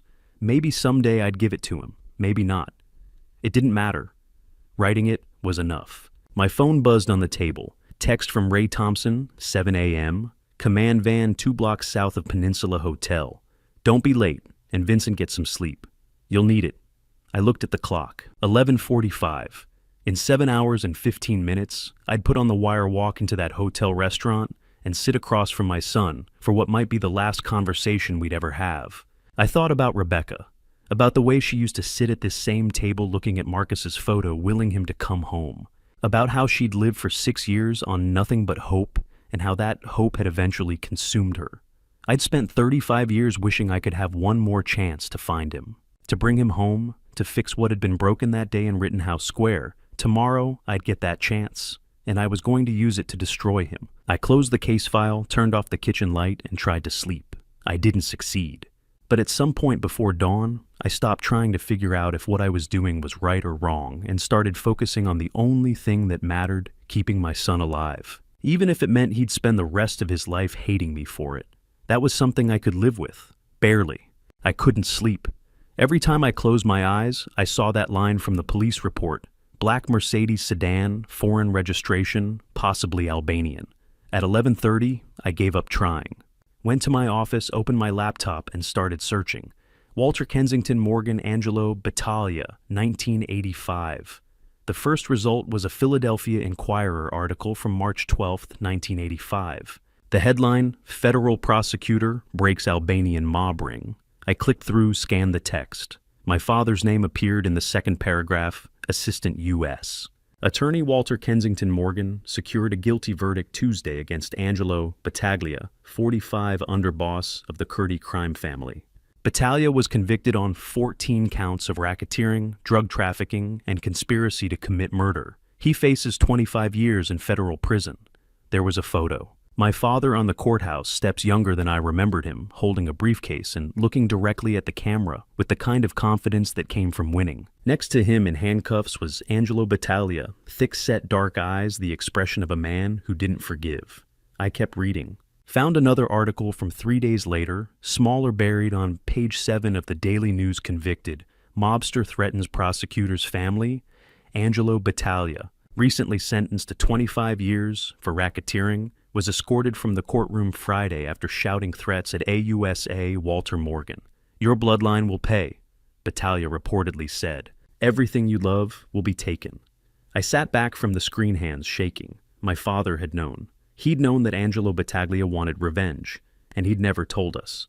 I searched deeper, found FBI case files that had been declassified in 2010-15 years after my father retired. One document stood out, an intercepted letter from Angelo Battaglia to his nephew, dated June 1987, 2 years after the trial, 2 years before Marcus was taken. The letter was written in broken English, clearly translated from Albanian Arbin. "The time is coming. The prosecutor thinks he is safe because I am in prison. He is wrong. His family will learn what it means to take from us. The bloodline must be cut. You will handle this when you are ready.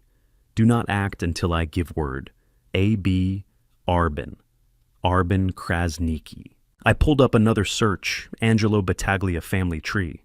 It took 20 minutes and 3 genealogy databases, but I found it. Angelo Battaglia had a sister, Lumnije Battaglia, who married a man named Gent Krasniki in 1968. They had one son, Arbin Krasniki, born 1973, age 52. The same man Marcus owed $25 million to. The same man who'd given Marcus a death sentence deadline of January 22nd, tomorrow, if he didn't pay. Angelo Battaglia's nephew. This wasn't just organized crime. It was family business, generational revenge. I kept pulling threads, found adoption records cross-referenced with the FBI files I'd downloaded from Marcus's laptop. Pieced together a timeline that made my stomach turn. January 1989. Marcus was taken, not by random traffickers, by Angelo Battaglia's crew acting on orders from prison. The plan had been to kill him. Maximum pain for my father. But Battaglia's wife, a mother herself, intervened. Convinced Angelo to sell Marcus instead. $50,000 to a Romanian trafficking ring. Year 2000, Marcus was adopted by an American couple.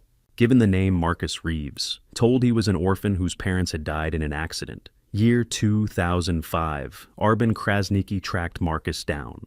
I didn't know how adoption records, DNA databases, Albanian mob networks that stretched across Europe and into the US. Arbin approached Marcus when he was 19. Told him part of the truth, that he'd been kidnapped as a child, that his birth family had abandoned him, that the Krasniki family had saved him. Marcus believed it. Why wouldn't he? He had no memory of me, of Rebecca, of the life he'd had before age 3.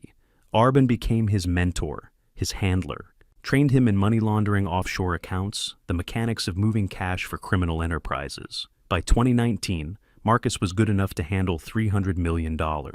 And then, in 2022, Marcus submitted a DNA test to 23andMe, probably out of curiosity, probably never expecting to find anyone. The results came back, Vincent Morgan. Philadelphia. Biological father. That's when Marcus started researching. Found the 1989 kidnapping case. Found my father's obituary from 2010. Found the probate records showing the trust fund $140 million established 1988 distribution at age 65 or with blood heir consent. Marcus realized what he was, the heir to a fortune, the son of a man who hadn't abandoned him, a pawn in a 40-year revenge plot. But he was too deep in the organization to walk away. He owed Arbin Krasniki his life, or so he thought. And when Marcus started losing money, gambling when the debt climbed to $25 million, Arbin didn't cut him loose. He gave him a deadline, January 22nd, the same week I turned 62, 3 years before the trust fund matured. It wasn't a coincidence. I sat back from the laptop, the pieces finally assembled. Arben Krasniqi had let Marcus accumulate debt, had given him just enough rope, and then he'd set the trap steal from your father, drain the trust fund, destroy the Morgan family legacy. Or die trying. Either way, Arben won. If Marcus succeeded the trust fund, my father's final act, the thing he'd built to protect his grandchildren, would be gutted. If Marcus failed, Arben would kill him, and I'd lose my son for the second time. The perfect revenge, 40 years in the making. Angelo Battaglia had died in prison in 2015, but his nephew had inherited the vendetta, and Marcus, stolen from us as a child, raised as a weapon deployed against his own family, had no idea he was a pawn in someone else's endgame. I thought about tomorrow, about sitting across from Marcus at the Peninsula Hotel, wearing a wire recording him confessing to crimes that would send him to prison for decades. And I realized Marcus was both victim and perpetrator. He'd been stolen from me, but now he was trying to steal from me. The boy I'd lost was gone. The man who remained was broken, manipulated, trapped in a cycle of violence that started before he was born. I didn't know if I could save him, but I knew one thing: Arben Krasniqi didn't get to win. Not after 35 years. Not after everything he'd taken from my family. Tomorrow I'd get Marcus on tape. The FBI would flip him, protect him, use him to take down Krasniqi's entire operation. And maybe somewhere in the wreckage, I'd find a way to reach the son I'd lost. The clock on my laptop read 2:17 a.m. In less than 5 hours, I'd be sitting in an FBI command van getting wired up for the most important conversation of my life. I closed the laptop, stared at the wall, and finally I understood why my father had set up that trust fund in 1988. He'd known the Battaglias would come for us. He'd tried to protect us the only way he knew how. It hadn't been enough, but tomorrow I'd finish what he started. I'd slept maybe 2 hours, maybe less. By 6 a.m., I was walking into the FBI field office on Arch Street, running on black coffee and adrenaline. Ray Thompson and Nadia Patel were waiting in the same conference room where they'd briefed me 10 days ago. The table was covered with new files, surveillance photos, and a tactical map marked with red pins. "We have new intel," Ray said before I'd even sat down. "Came through last night. Changes the operation." I dropped into a chair, too tired to stand. "What kind of changes?" Nadia opened her laptop, turned it toward me. On the screen was a surveillance photo of a woman I'd seen exactly once at Marcus's penthouse, briefly in the background. Dark hair, mid-30s, the kind of careful prettiness that came from expensive salons and dermatologists. "Lauren Reeves," Nadia said. "Marcus's wife. We flipped her last week." I stared at the photo. "What?" "January 15th, Ray said, pulling out a file. "We approached her at the penthouse while Marcus was out. Gave her 2 options: cooperate with us and get immunity, or go down with her husband on RICO charges. She chose option 1. What did she give you?" "Everything." Nadia pulled up another screen account, numbers, passwords, encrypted chat logs. Marcus's laptop password, access to his offshore accounts in Cyprus, Malta, and 3 Albanian banks. Meeting schedules with Arben Krasniqi, including today's. She's been feeding us intelligence for a week. I sat back, processing. Marcus's own wife had betrayed him, given the FBI everything they needed to destroy him. "Where is she now?" I asked. "Witness protection," Ray said. "As of last night, new identity relocation pending. She'll testify at trial next year, but for now she's off the grid." "Does Marcus know?" "No, and he won't until after today." Nadia closed the laptop. "Lauren filed for divorce 2 days ago, January 20th. The papers haven't been served yet. We're holding them until after the arrests. But Vincent, you need to understand the man you're meeting this morning. He's at his most vulnerable. His wife just walked out on him. His mafia debt is due in hours. He's desperate, isolated, and running out of options." I thought about that. About Marcus sitting in his penthouse thinking Lauren was still there, still loyal, when in reality, she'd been working with the FBI for a week, planning her escape while he spiraled. It was the kind of betrayal I understood too well. "Why didn't you tell me this before?" I asked. "Operational security," Nadia said flatly. "The fewer people who knew about Lauren, the better. We only briefed you now because it affects today's plan." Ray leaned forward, hands clasped on the table. "Here's how it's going to work. 4 simultaneous operations, all timed for 11 a.m. While you're recording Marcus at the Peninsula Hotel, we hit 3 other locations." He pointed to the tactical map. Red pins marked 4 spots across Philadelphia and New Jersey. Location 1, the Peninsula Hotel. You meet Marcus at 10. By 10:45, we need his confession on tape. At 11, we move in and arrest him. Location 2, Port Newark Warehouse, Marsh Street. Arben Krasnicki is meeting with his lieutenants at 11 a.m. to discuss Marcus's debt. We've got a tactical team ready to breach. Krasnicki's 6 of his enforcers and approximately $12 million in cash will be seized. Location 3, JFK Airport. 3 Albanian couriers are scheduled to board a flight to Tirana at 11:30, carrying $8 million in duffel bags. We intercept them at the gate. Location 4, Marcus's penthouse in Newark. Lauren will hand over his laptop, offshore account, USB drives, and anything else in the safe. Full evidence seizure. I looked at the map at the red pins at the carefully coordinated timing. You're using Marcus as bait. We're using the situation, Nadia corrected. Krasnicki thinks Marcus is scrambling to get the money, thinks he's meeting you this morning to finalize the trust fund transfer. He doesn't know Marcus is about to confess everything on tape. By the time Krasnicki realizes what's happening, he'll be in handcuffs. And if Krasnicki's people find out Marcus cooperated, I asked, if they figure out he's the reason you got to Arben, they won't, Ray said, because Arben will be arrested at the exact same time as Marcus. Simultaneous takedown. By the time anyone in the organization realizes what happened, the entire leadership structure will be in federal custody. And after that, I pressed. When Marcus is in prison and word gets out that he talked, Ray's expression didn't change. We'll put him in protective custody. Separate Unit 24/7 guards, no contact with general population. If he fully cooperates, testifies against Krasnicki at trial, we can offer witness protection post-sentencing. Reduced time, new identity when he's released. If he cooperates, I repeated. That's where you come in, Nadia said. She slid a single sheet of paper across the table. A checklist typed in bullet points. Required admissions for prosecutable confession 1. I owe Arben Krasnicki $25 million. 2. I plan to steal the trust fund using a fraudulent NJSA agreement. 3. I have been laundering money through offshore accounts since 2019. Get him to say all 3, Nadia said. Clearly, voluntarily, on tape.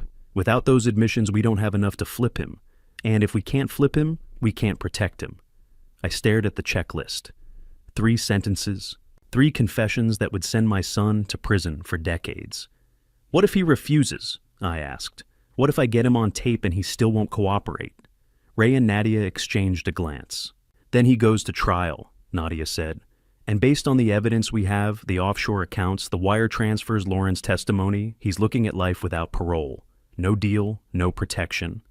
And Krasnicki's people will get to him eventually, either in prison or after. So he's dead either way, I said quietly. Unless I get him to confess. Unless I convince him to trust me long enough to destroy him. You're not destroying him, Ray said, voice gentler than Nadia's. You're giving him a chance, the only chance he has left. I looked at the checklist again. 25 million, NJSA fraud, offshore accounts. And I thought about Marcus sitting in his penthouse this morning, not knowing his wife had left him, not knowing the FBI had already dismantled his life, not knowing that in 4 hours his father, the man he'd manipulated, lied to, tried to steal from, would be the one to finish it. He's going to hate me, I said. Probably, Ray agreed, but he'll be alive. I folded the checklist, put it in my pocket. When do we move to the command van? 7 a.m., 2 blocks south of the hotel. We'll wire you up, go over the scenario one more time, and position the teams. Ray stood. Vincent, this is going to work, but only if you stay focused. Marcus is desperate. He's vulnerable. Use that. Get him talking. And whatever happens in that room, remember you're not doing this to hurt him. You're doing it to save him. I nodded. Didn't trust myself to speak, because the truth was, I didn't know anymore if I was saving Marcus or destroying him. Maybe there wasn't a difference. The command van smelled like stale coffee and electronics. I sat on a metal bench bolted to the floor, watching 6 surveillance monitors flicker with feeds from inside the Peninsula Hotel. Ray Thompson stood beside me, one hand on the wall for balance as the van shifted slightly. Outside, I could hear the muffled sounds of Philadelphia traffic horns, bus brakes, someone shouting in Spanish. It was 7:15 in the morning, and I was about to betray my son. A tech agent, young late 20s, the kind of guy who looked like he'd never left a lab, knelt in front of me with the pen camera. Vest pocket, Mr. Morgan, left side angled up. Don't touch it once it's in place. I nodded. He slid the pen into my pocket, adjusted the angle, stepped back. On one of the monitors, I saw myself from a camera feed already installed in the restaurant. The pen was invisible, just a cheap ballpoint sticking out of my pocket like I'd carried for 35 years. Audio next, the tech said, holding up a leather belt. The buckle looked normal, but I knew the transmitter was embedded inside a microphone so small I couldn't see it even when he pointed it out. I stood, let him thread the belt through my pants loops, tighten it. He clipped a small device to the inside of my jacket lining. Panic button, left inside pocket. You feel threatened, you press it. SWAT breaches in 8 seconds. 8 seconds. The same amount of time it had taken Marcus to disappear from Rittenhouse Square Park 35 years ago. At 7:30, I watched the monitors as FBI agents began filtering into the Peninsula Hotel restaurant. They'd been briefed to arrive separately. No groups, no obvious coordination. A couple in their 40s sat at a booth near the corner table where I'd be sitting. A woman with a laptop ordered coffee at the bar. A man in a business suit read the Wall Street Journal by the window. By 8 a.m., 15 agents were positioned. 8 diners, 4 waitstaff, 2 bartenders, 1 manager walking the floor with an earpiece hidden under his hair. "SWAT's in position," Ray said, watching a different screen that showed the underground parking garage. I could see 8 officers in tactical gear checking weapons, adjusting body armor. They looked young, too young to be holding guns in a hotel basement, waiting to storm a restaurant, if a 62-year-old PI pressed a button. "Vincent?" Ray's voice pulled me back. He sat down on the bench beside me, lowered his voice so the tech agents couldn't hear. "You okay?" I wasn't. My hands were shaking. I'd thrown up twice in the field office bathroom before we'd even left for the van, but I nodded anyway. "Marcus is going to check your phone," Ray said. "We've been over this, but I need to make sure you remember. When he asks, you tell him, 'I left it in the car.'" I finished. "Forgot it this morning. Old age." "Right, he'll believe that. You're 62. You're stressed forgetting your phone is normal." Ray glanced at the monitors. "He might pat you down. Let him. The belt looks like a belt. The pen looks like a pen. Unless he's got a frequency scanner, which we know he doesn't, he won't find anything. And if he does, then you press the panic button and this is over in 8 seconds. Ray met my eyes. "But he won't. We've done this 200 times, Vincent. Criminals expect high tech. They don't expect a pen and a belt." I thought about Marcus. About the way he'd looked at me in his penthouse searching my face for deception. About how smart he was. How trained by people who killed for a living. "He's not stupid," I said. "No, but he's desperate. And desperate people make mistakes." Ray stood. "It's 9 o'clock. You should head over. Get settled before he arrives." I stepped out of the van at 9:30. The cold hit me immediately, January in Philadelphia wind cutting through my coat. I crossed the street, walked the 2 blocks to the Peninsula Hotel, and pushed through the revolving doors into the lobby. Marble floors, crystal chandeliers, a piano in the corner, someone playing something soft and forgettable. The kind of place Rebecca and I could never afford back when we'd been a family. I walked to the restaurant entrance. The host FBI agent I knew, though. He looked like every other hotel employee, smiled professionally. "Good morning, sir. Table for 1. "Corner booth," I said. "I'm meeting someone." He led me through the restaurant. I didn't look at the other diners, even though I knew most of them were FBI. Didn't glance at the bartenders or the waitstaff. Just followed the host to the corner booth, slid into the seat with my back to the wall. "Coffee?" he asked. "Black." He disappeared. A minute later, a server, also FBI, brought coffee and a menu. I thanked her, set the menu aside, left the coffee untouched, pulled the pen and a small notepad from my pocket, set them on the table like I was preparing to take notes. The pen sat there innocent, a cheap Bic ballpoint black ink, the kind you could buy at any drugstore. Inside the clip, a camera was recording everything. I looked at my watch, 9:50, 10 minutes. I thought about the last time I'd sat across from Marcus, at his penthouse, when I'd refused to give him $8 million and he'd looked at me like I was the enemy, when I'd walked out thinking I'd never see him again. Tomorrow, I'd thought then, I'll expose him. I'll find out what he's hiding and I'll stop him. I hadn't known then that the FBI was already 10 steps ahead, that Marcus's wife had betrayed him, that in less than 2 hours Marcus would be in handcuffs and his entire life would collapse. I hadn't known that I'd be the one to make it happen. At 9:58, I saw him. Marcus walked through the restaurant entrance, scanned the room briefly, and headed straight for my table. He looked terrible, suit-rumpled face, unshaven eyes, red-rimmed like he hadn't slept. He moved with the tense energy of someone running on adrenaline and desperation. He sat down across from me without a word of greeting. "I know what you're thinking," he said, voice low, "but you don't know the whole story." I didn't respond. Waited. Marcus pulled out his phone, set it on the table. "Check my phone. I want you to see I'm not recording this." He pushed it toward me. I glanced at the screen locked, but the gesture was clear. Then he looked at me expectantly. "Your phone," he said. "Where is it?" "In the car," I said, keeping my voice steady. "Forgot it this morning." Marcus's eyes narrowed. "You forgot your phone." "I'm 62, Marcus. I forget things." He stared at me for a long moment. Then he gestured at my jacket. "You mind?" I understood. He wanted to pat me down, check for wires. I stood, held my arms out slightly. Marcus leaned across the table, ran his hands quickly over my jacket, felt the pockets. His fingers brushed the panic button sewn into the lining, didn't register it as anything other than a seam. Checked my pants pockets. Found nothing. He sat back down, visibly relaxing. "Okay," he said. "I just needed to be sure." I sat back down, slowly, heart hammering. Picked up the pen, clicked it once, pretended to test it on the notepad. Marcus watched me, then nodded toward the pen. "Old habit, huh?" "PI for 35 years, I said. "Took notes on everything." He believed it. I could see the tension leave his shoulders. And in that moment, I knew the trap had worked. Marcus thought he was in control, thought he'd ensured we were alone, that no one was listening. He had no idea that 15 federal agents were watching from 10 feet away, that every word he said was being recorded, that his wife had already left him, and in 1 hour his entire organization would be under arrest. "So," Marcus said, leaning forward, "let's talk about the trust fund. Why did you lie to me?" The question came out quieter than I'd intended. Marcus looked up from the menu he'd been pretending to read, and for a moment I saw something flicker across his face. Surprise, maybe, or fear. "I didn't lie about the DNA, he said carefully. "That's real. 99.97%. But yeah, I lied about everything else."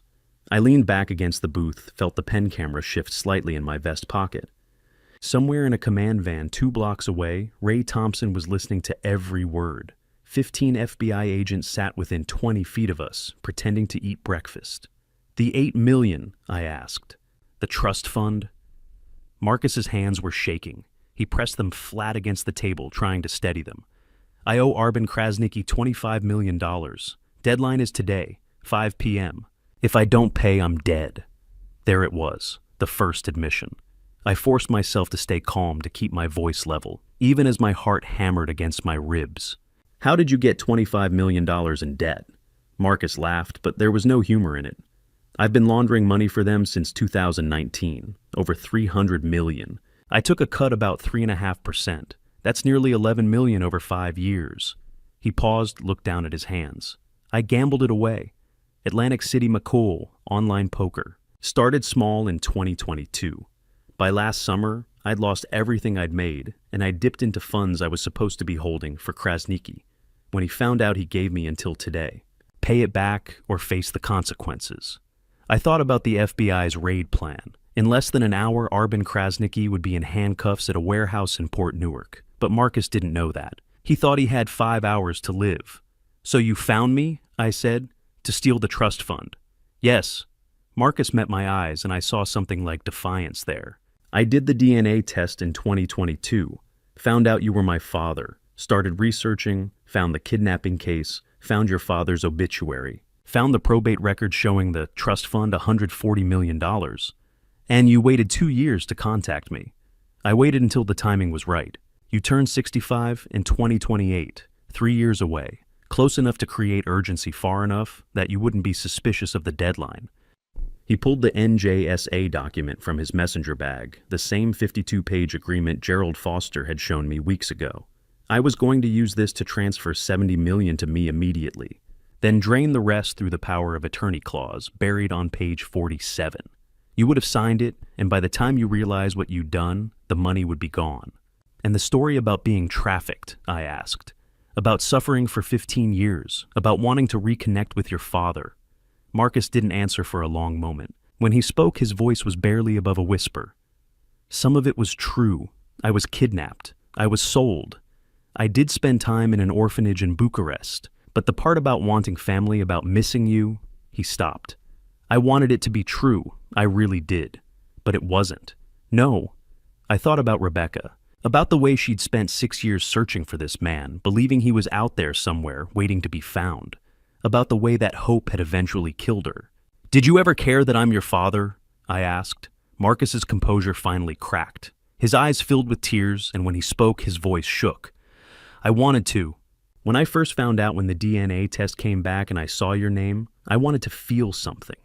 But, Vincent, I was 3 years old when they took me. I don't remember you. I don't remember Mom. I don't remember the house on Spruce Street or the dog or any of it. All I remember is waking up in a van, being handed to strangers, being told I was merchandise."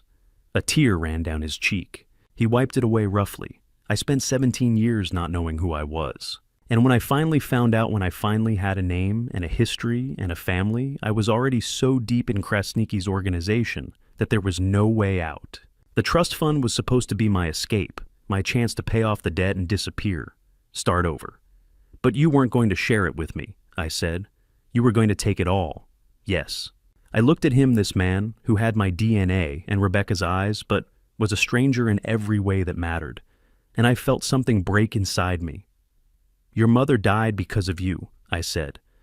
The words came out harsher than I'd intended, but I didn't take them back. "She spent 6 years searching, never gave up, never stopped hoping. And in the end, the grief killed her. Pills. August 1995. I found her in our bedroom, holding the picture from your 3rd birthday." Marcus closed his eyes. "I know, I read the obituary when I was doing research. I'm sorry. Are you, I don't know." He opened his eyes, looked at me directly. "I'm sorry she died. I'm sorry you lost her. But I can't be sorry for something I had no control over. I was 3 years old, Vincent. I didn't choose to be kidnapped. I didn't choose any of this." "No," I said quietly. "But you chose to lie to me. You chose to try to steal from me. You chose to manipulate my grief for your own gain." Marcus didn't deny it. "What happens now?" I asked, though I already knew the answer. "I need you to wire $25 million by 3 p.m. It's the only way." He leaned forward, desperate. "Please, Vincent, I know I lied. I know I don't deserve your help. But if you don't, if I can't pay Krasniqi by 5 p.m., I'm dead. And I don't mean arrested. I mean actually dead." I looked at him, at the fear in his eyes, at the way his hands trembled. And I said the only thing I could say, "I can't do that." Marcus sat back, the last bit of hope draining from his face. "Then I'm dead," he said simply. Before I could respond, I saw movement in my peripheral vision. Ray Thompson walking toward our booth with 6 agents behind him, all of them with their hands near their holsters. Marcus saw them too. He started to turn to stand, and then Ray was there, hand on Marcus's shoulder, voice calm and professional.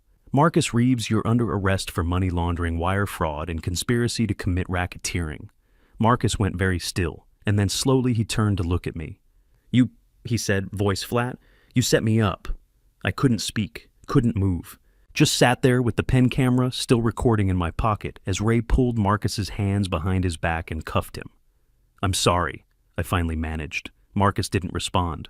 Just let the agents pull him out of the booth, read him his Miranda rights, lead him toward the restaurant exit. And I sat there alone in a corner booth, surrounded by FBI agents pretending to be strangers, and wondered if saving my son's life had been worth destroying what was left of our relationship. I didn't have an answer. I sat in the back of the command van, staring at 6 surveillance monitors as Marcus was escorted out of the Peninsula Hotel in handcuffs. On screen 3, I watched 2 FBI agents guide him toward a black SUV parked at the curb. He moved slowly like he was walking through water, and just before they put him in the vehicle, he turned and looked back at the hotel. I don't know what he was looking for. Maybe me. Maybe one last glimpse of the life he'd tried to build on lies.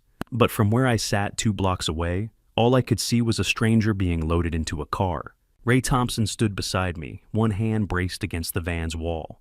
1100 hours, he said into his radio. "All units execute." On the screens, 3 different locations erupted into motion. Port Newark. Screen 1 showed the warehouse from 2 angles: front entrance and rear loading dock. I watched as a 12-person tactical team approached in coordinated silence, body armor, dark against the gray morning. They moved with the kind of precision that came from doing this 100 times before. At exactly 11 a.m., they breached. The front door exploded inward with a battering ram. Flashbangs detonated inside, brief white bursts on the grainy footage. Through the chaos, I could see figures moving Arben Krasnicki in the center of the warehouse, surrounded by 6 men, all of them reaching for weapons they wouldn't have time to draw. FBI, on the ground now. Arben lunged for something, a gun in a shoulder holster maybe, but an agent tackled him before his hand even touched the grip. 2 of his enforcers tried to fight back. I watched one get tasered drop like a stone. Another took 3 agents to subdue all of them, rolling across the concrete floor in a tangle of limbs and shouted commands. By 11:08, it was over. 7 men face down in zip ties, duffel bags lined up against the wall, FBI agents photographing stacks of cash. 12 million, Ray said, watching the same feed I was. Plus Ledger's phones, 4 weapons, clean sweep. I didn't respond. On the screen, Arben Krasnicki turned his head, and for just a second, the camera caught his face. Pure rage. The kind that didn't fade when you went to prison. The kind that lasted decades. I thought about Angelo Battaglia rotting in a cell for 25 years, nursing a vendetta that had destroyed my family. And I wondered if Arben would do the same. If 30 years from now, some other Morgan would be sitting in an FBI van watching the revenge play out again. JFK Airport. Screen 2 showed Terminal 4, Gate B-22. 3 men in dark coats stood near the boarding area, each holding a duffel bag. They looked like any other travelers, tired, distracted, checking their phones. At 1100 hours, 8 FBI agents moved in from 3 directions. No weapons drawn, no shouting. Just a quiet circle tightening around 3 men who had nowhere to run. The first courier, Luan Hoxha, according to the file Ray had shown me earlier, put his bag down, slowly, hands visible. The second gent, Marku, tried to back away and got 2 agents on him, immediately arms twisted behind his back before he could take 3 steps. The third youngest one, Besnik Kola, just stood there with his hands already up, like he'd been expecting this. TSA agents cleared the area. Passengers were moved to another gate. And within 4 minutes, all 3 men were in custody. Their duffel bags open on a table, stacks of $100 bills, visible even on the grainy security footage. 8 million, Ray said, and split 3 ways to stay under reporting thresholds. Structuring charge alone gets them 10 years. I nodded, but didn't speak. Couldn't. The weight of the last 48 hours was starting to crush me, and all I could do was sit there and watch other people's lives collapse in real time. Marcus's penthouse. Screen 3 showed Lauren Reeves unlocking the door to the Newark apartment and stepping aside as 4 FBI agents entered. I'd only seen her once before, briefly in the background at Marcus's place, but on the screen she looked different, calmer, resolved. She walked to the bedroom, opened a safe I hadn't known existed, and started handing items to the lead agent. Laptop, USB drives, stacks of cash, documents in manila folders. 2 passports with Marcus's photo, but different names. The agent logged everything, had Lauren sign the evidence sheet, and then escorted her back out. The whole process took 15 minutes. No drama, no resistance. Just a woman handing over the pieces of her husband's criminal life and walking away into witness protection. She'll testify, Ray said. Trial's probably a year out, but with her cooperation and the wire recording, we've got this locked. Yeah, I said quietly. Vincent, I know. I didn't look at him. Couldn't take my eyes off the screens. It's over. We won. Justice served. Ray was silent for a moment. Then, it doesn't feel like winning, does it? No. By noon, all 4 operations were complete. 11 people in federal custody. $20 million in cash seized. Evidence that would take months to process fully, but was already enough to dismantle the largest Albanian organized crime operation on the East Coast. I should have felt something. Relief, maybe. Pride. The satisfaction of having done the right thing. Instead, I just felt empty. There's one more thing, Ray said, pulling out a folder. The trust fund. FBI's freezing it for 4 months while we run a full audit. I looked up. Why? Standard procedure in cases involving organized crime. We need to verify that your father's money is clean. No mob ties, no laundering, nothing that compromises the inheritance. It'll take until June, maybe July. But Vincent, he met my eyes. We've already done preliminary checks. Walter's money came from legitimate sources. Shipping investments, real estate, his own savings. It's clean. Okay. Yes, and that's $140 million, Ray said like I hadn't understood. Once the audit clears, it's yours. I don't want it, Ray frowned. What? I don't want the money. I stood up, felt the van sway slightly under my weight. My father hid it from me because he thought I'd refuse it. He was right. And now Marcus is in prison because of it, and my wife is dead, and My voice cracked. I'm 62 years old, and I just destroyed my son to save his life. What the hell am I supposed to do with $140 million? Ray didn't have an answer. It's over, he said finally. You did the right thing. I thought about Marcus looking back at the hotel as they loaded him into the SUV. Thought about Rebecca holding that photograph the night she died. Thought about 35 years of searching and 6 days of betrayal and 45 minutes in a corner booth that had ended everything. Then why, I asked, does it feel like I just lost him again? Ray didn't answer. There was nothing to say. The legal machinery ground forward with the cold precision I'd come to expect over 35 years as a PEI.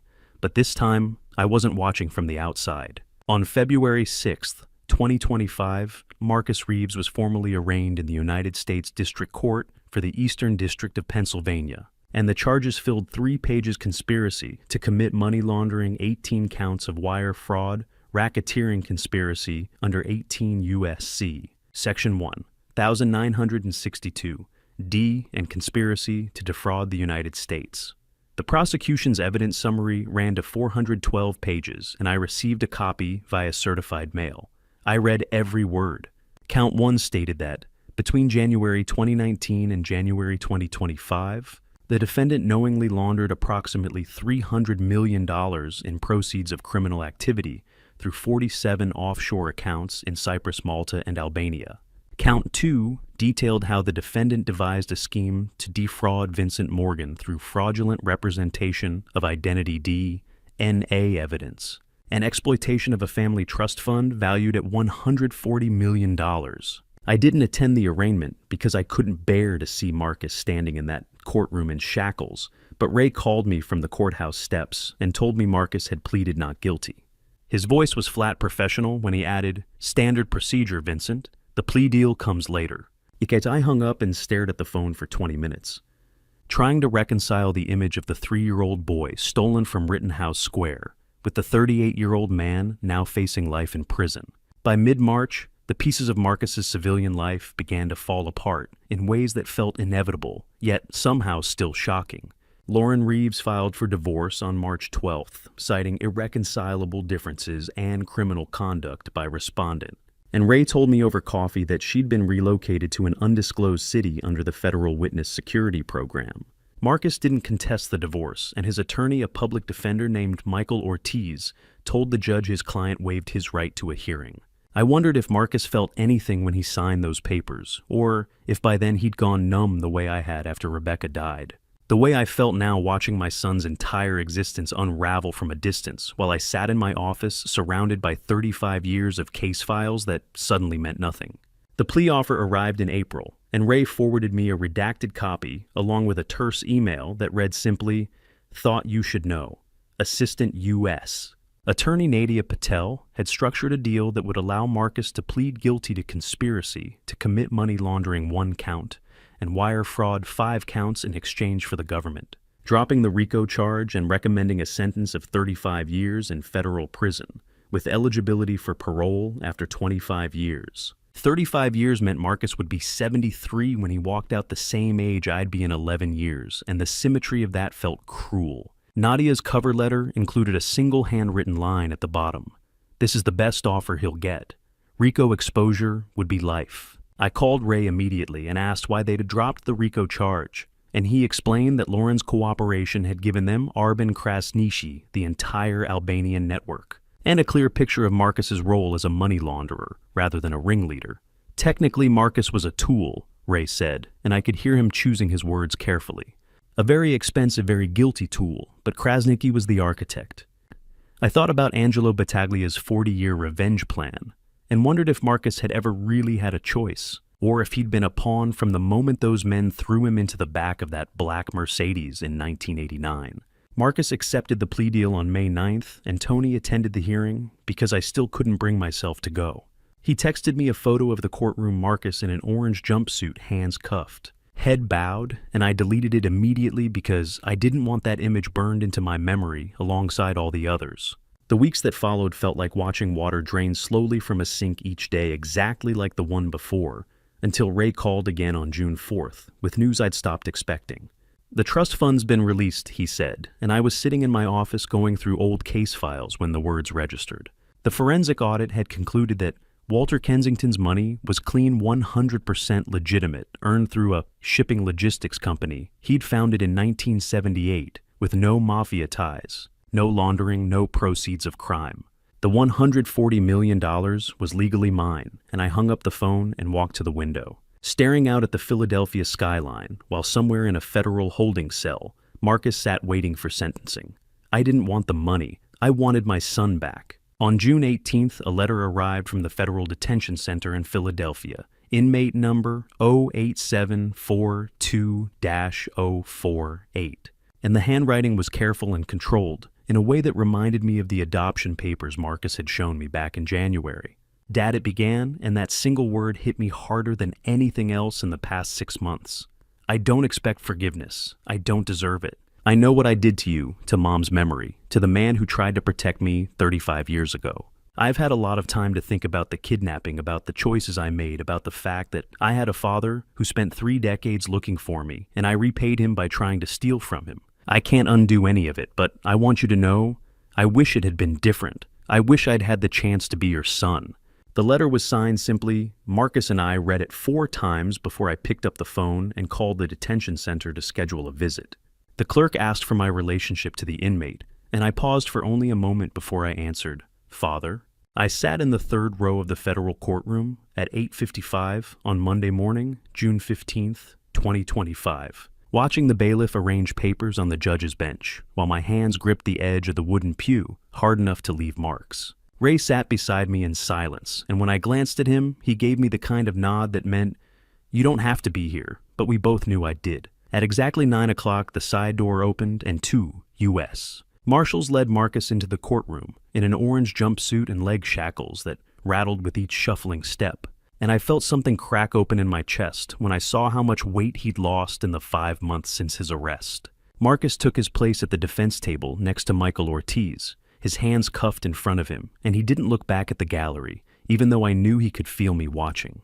Judge Catherine Brennan entered, and we all stood, and when she instructed us to be seated, the room settled into the kind of heavy silence that precedes every irreversible decision.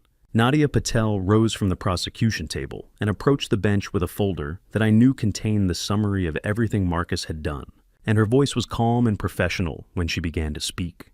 "Your Honor, Marcus Reeves laundered $312 million for the Krasniki criminal organization between January 2019 and January 2025, facilitating narcotics trafficking, human smuggling, and racketeering across 4 continents. He established 47 offshore shell companies to disguise the movement of illicit funds, and when his debt to the organization reached $25 million, he attempted to defraud his own biological father, Vincent Morgan, by exploiting a family trust fund valued at $140 million.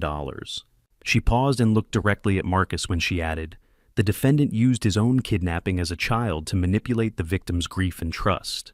Judge Brennan turned to Marcus and asked if he wished to make a statement before sentencing, and Marcus stood slowly with his attorney's hand on his elbow to steady him. His voice was quiet but clear when he said, "Your Honor, I was taken from my father when I was 3 years old. I spent 15 years in circumstances I wouldn't describe to anyone, and I was eventually adopted and brought to this country in 2000.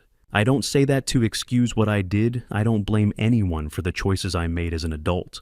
I knew what I was doing when I worked for Arben Krasniki, and I knew what I was doing when I tried to steal from my own father."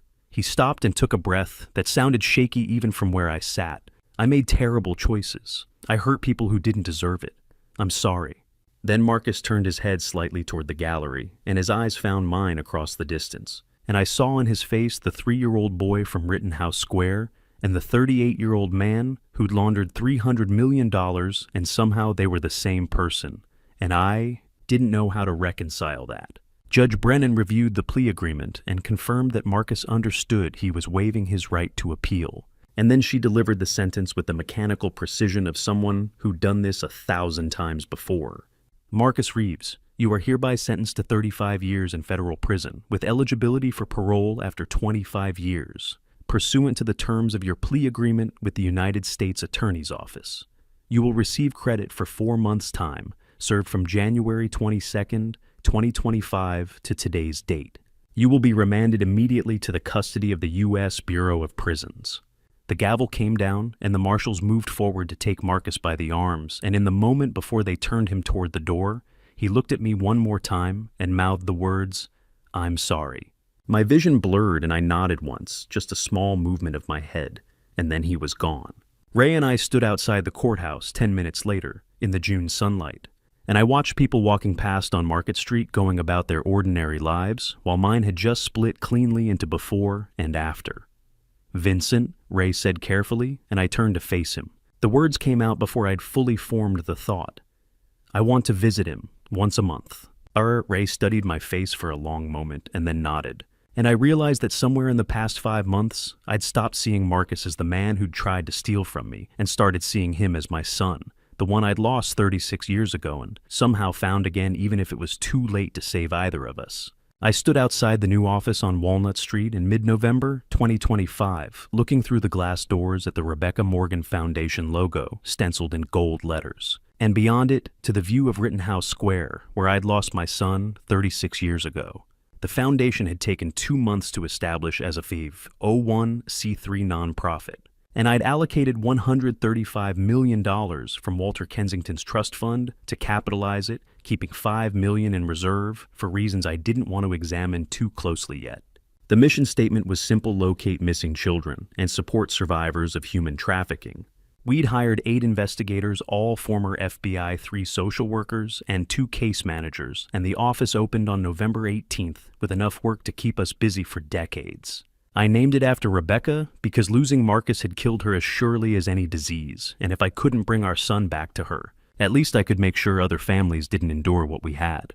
By December, I'd visited the foundation every day for 3 weeks, reviewing cases and training staff, until Ray called and asked if I'd scheduled that prison visit yet. I hadn't. The truth was, I didn't know if I could face Marcus again after watching him sentenced to 35 years, and every time I thought about driving to Schuylkill, I found a reason to postpone. But on Saturday morning, December 20th, I got in my car at 9 o'clock and drove 90 minutes northwest through the Pennsylvania hills to the Federal Correctional Institution, where my son was spending the first of what would likely be 25 Christmases behind bars.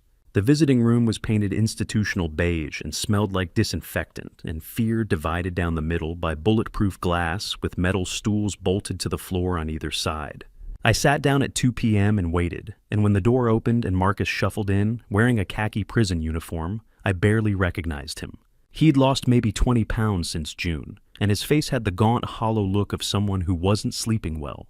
He sat across from me and picked up the telephone receiver on his side of the glass, and I did the same on mine. "You didn't have to come," Marcus said, and his voice sounded smaller than I remembered. "I know." He looked down at his hands for a moment, and then back at me. "I heard about the foundation. Mom would have been proud. I named it after her. Losing you killed her Marcus. I'm sorry for everything."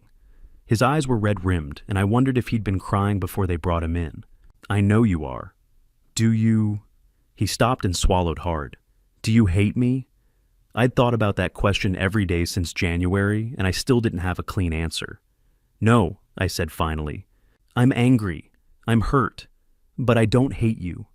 Marcus's face crumpled and tears started running down his cheeks, and he pressed his palm against the glass like he wanted to reach through it. "I don't deserve that. Maybe not, but you're still my son." We sat in silence for a long time, after the Marcus crying quietly, and me watching him and trying to reconcile every version of the person I'd lost and found and lost again. At 3 p.m., a guard tapped Marcus on the shoulder and told him time was up, and he stood slowly and looked at me through the glass. "Will you come back?" I thought about the foundation and the $5 million I'd set aside in a separate trust account with Marcus's name on it, money he wouldn't know about until he was eligible for parole and 25 years money that would be waiting if he wanted to start over. I thought about Rebecca and the 35 years I'd spent looking for our son and the fact that I'd finally found him in the worst possible way. "I don't know," I said, "but maybe." I walked out of the prison and drove back to Philadelphia through the winter afternoon. And by the time I reached the city limits, I'd made a decision. I'd lost Marcus twice, once to the monsters who took him in 1989, and once to the man he'd become under their influence. But maybe, just maybe, I could help him find his way back. It would take 25 years, and there were no guarantees, but I'd already spent 36 years searching for him. What was another quarter century if it meant giving my son a second chance at the life that had been stolen from both of us? I'm Vincent Morgan, and if there's one thing this family story taught me, it's that betrayal doesn't always come from strangers. Sometimes it comes from the people we love most. Wrapped in DNA, results in childhood photographs. This family betrayal nearly destroyed me, but God had other plans. When I stood in that courtroom watching Marcus sentenced to 35 years, I realized that even in our darkest family story, grace can find a way in. Don't be like me. Don't let 36 years of grief blind you to red flags. Don't mistake blood relation for character. I wanted so desperately to believe Marcus was the 3-year-old boy I lost, that I ignored every warning sign, the urgency, the shell companies, the $8 million demand. Love made me vulnerable, and family betrayal exploited that vulnerability in ways I never imagined possible. Here's what I believe now. Forgiveness doesn't mean forgetting and loving someone, doesn't mean excusing their crimes. Marcus is my son, and I will visit him every month for the next 25 years, but I will never pretend that our family story ended the way I hoped it would. The Rebecca Morgan Foundation helps hundreds of families avoid what we endured, and that's the only redemption I can find in this mess, turning our family betrayal into something that protects others. If this family story resonated with you, please leave a comment below, sharing your thoughts. Have you experienced family betrayal? How did you find your way through it? Subscribe to this channel for more real stories about resilience, justice, and the complicated truth about family bonds. And if you know someone who needs to hear this, share it with them. Sometimes the most powerful thing we can do is remind each other we're not alone. Thank you for following this journey to the end. Please note, upcoming stories contain fictionalized elements created for educational purposes. If this content isn't right for you, feel free to exit and choose something that better suits your preferences. Your well-being matters.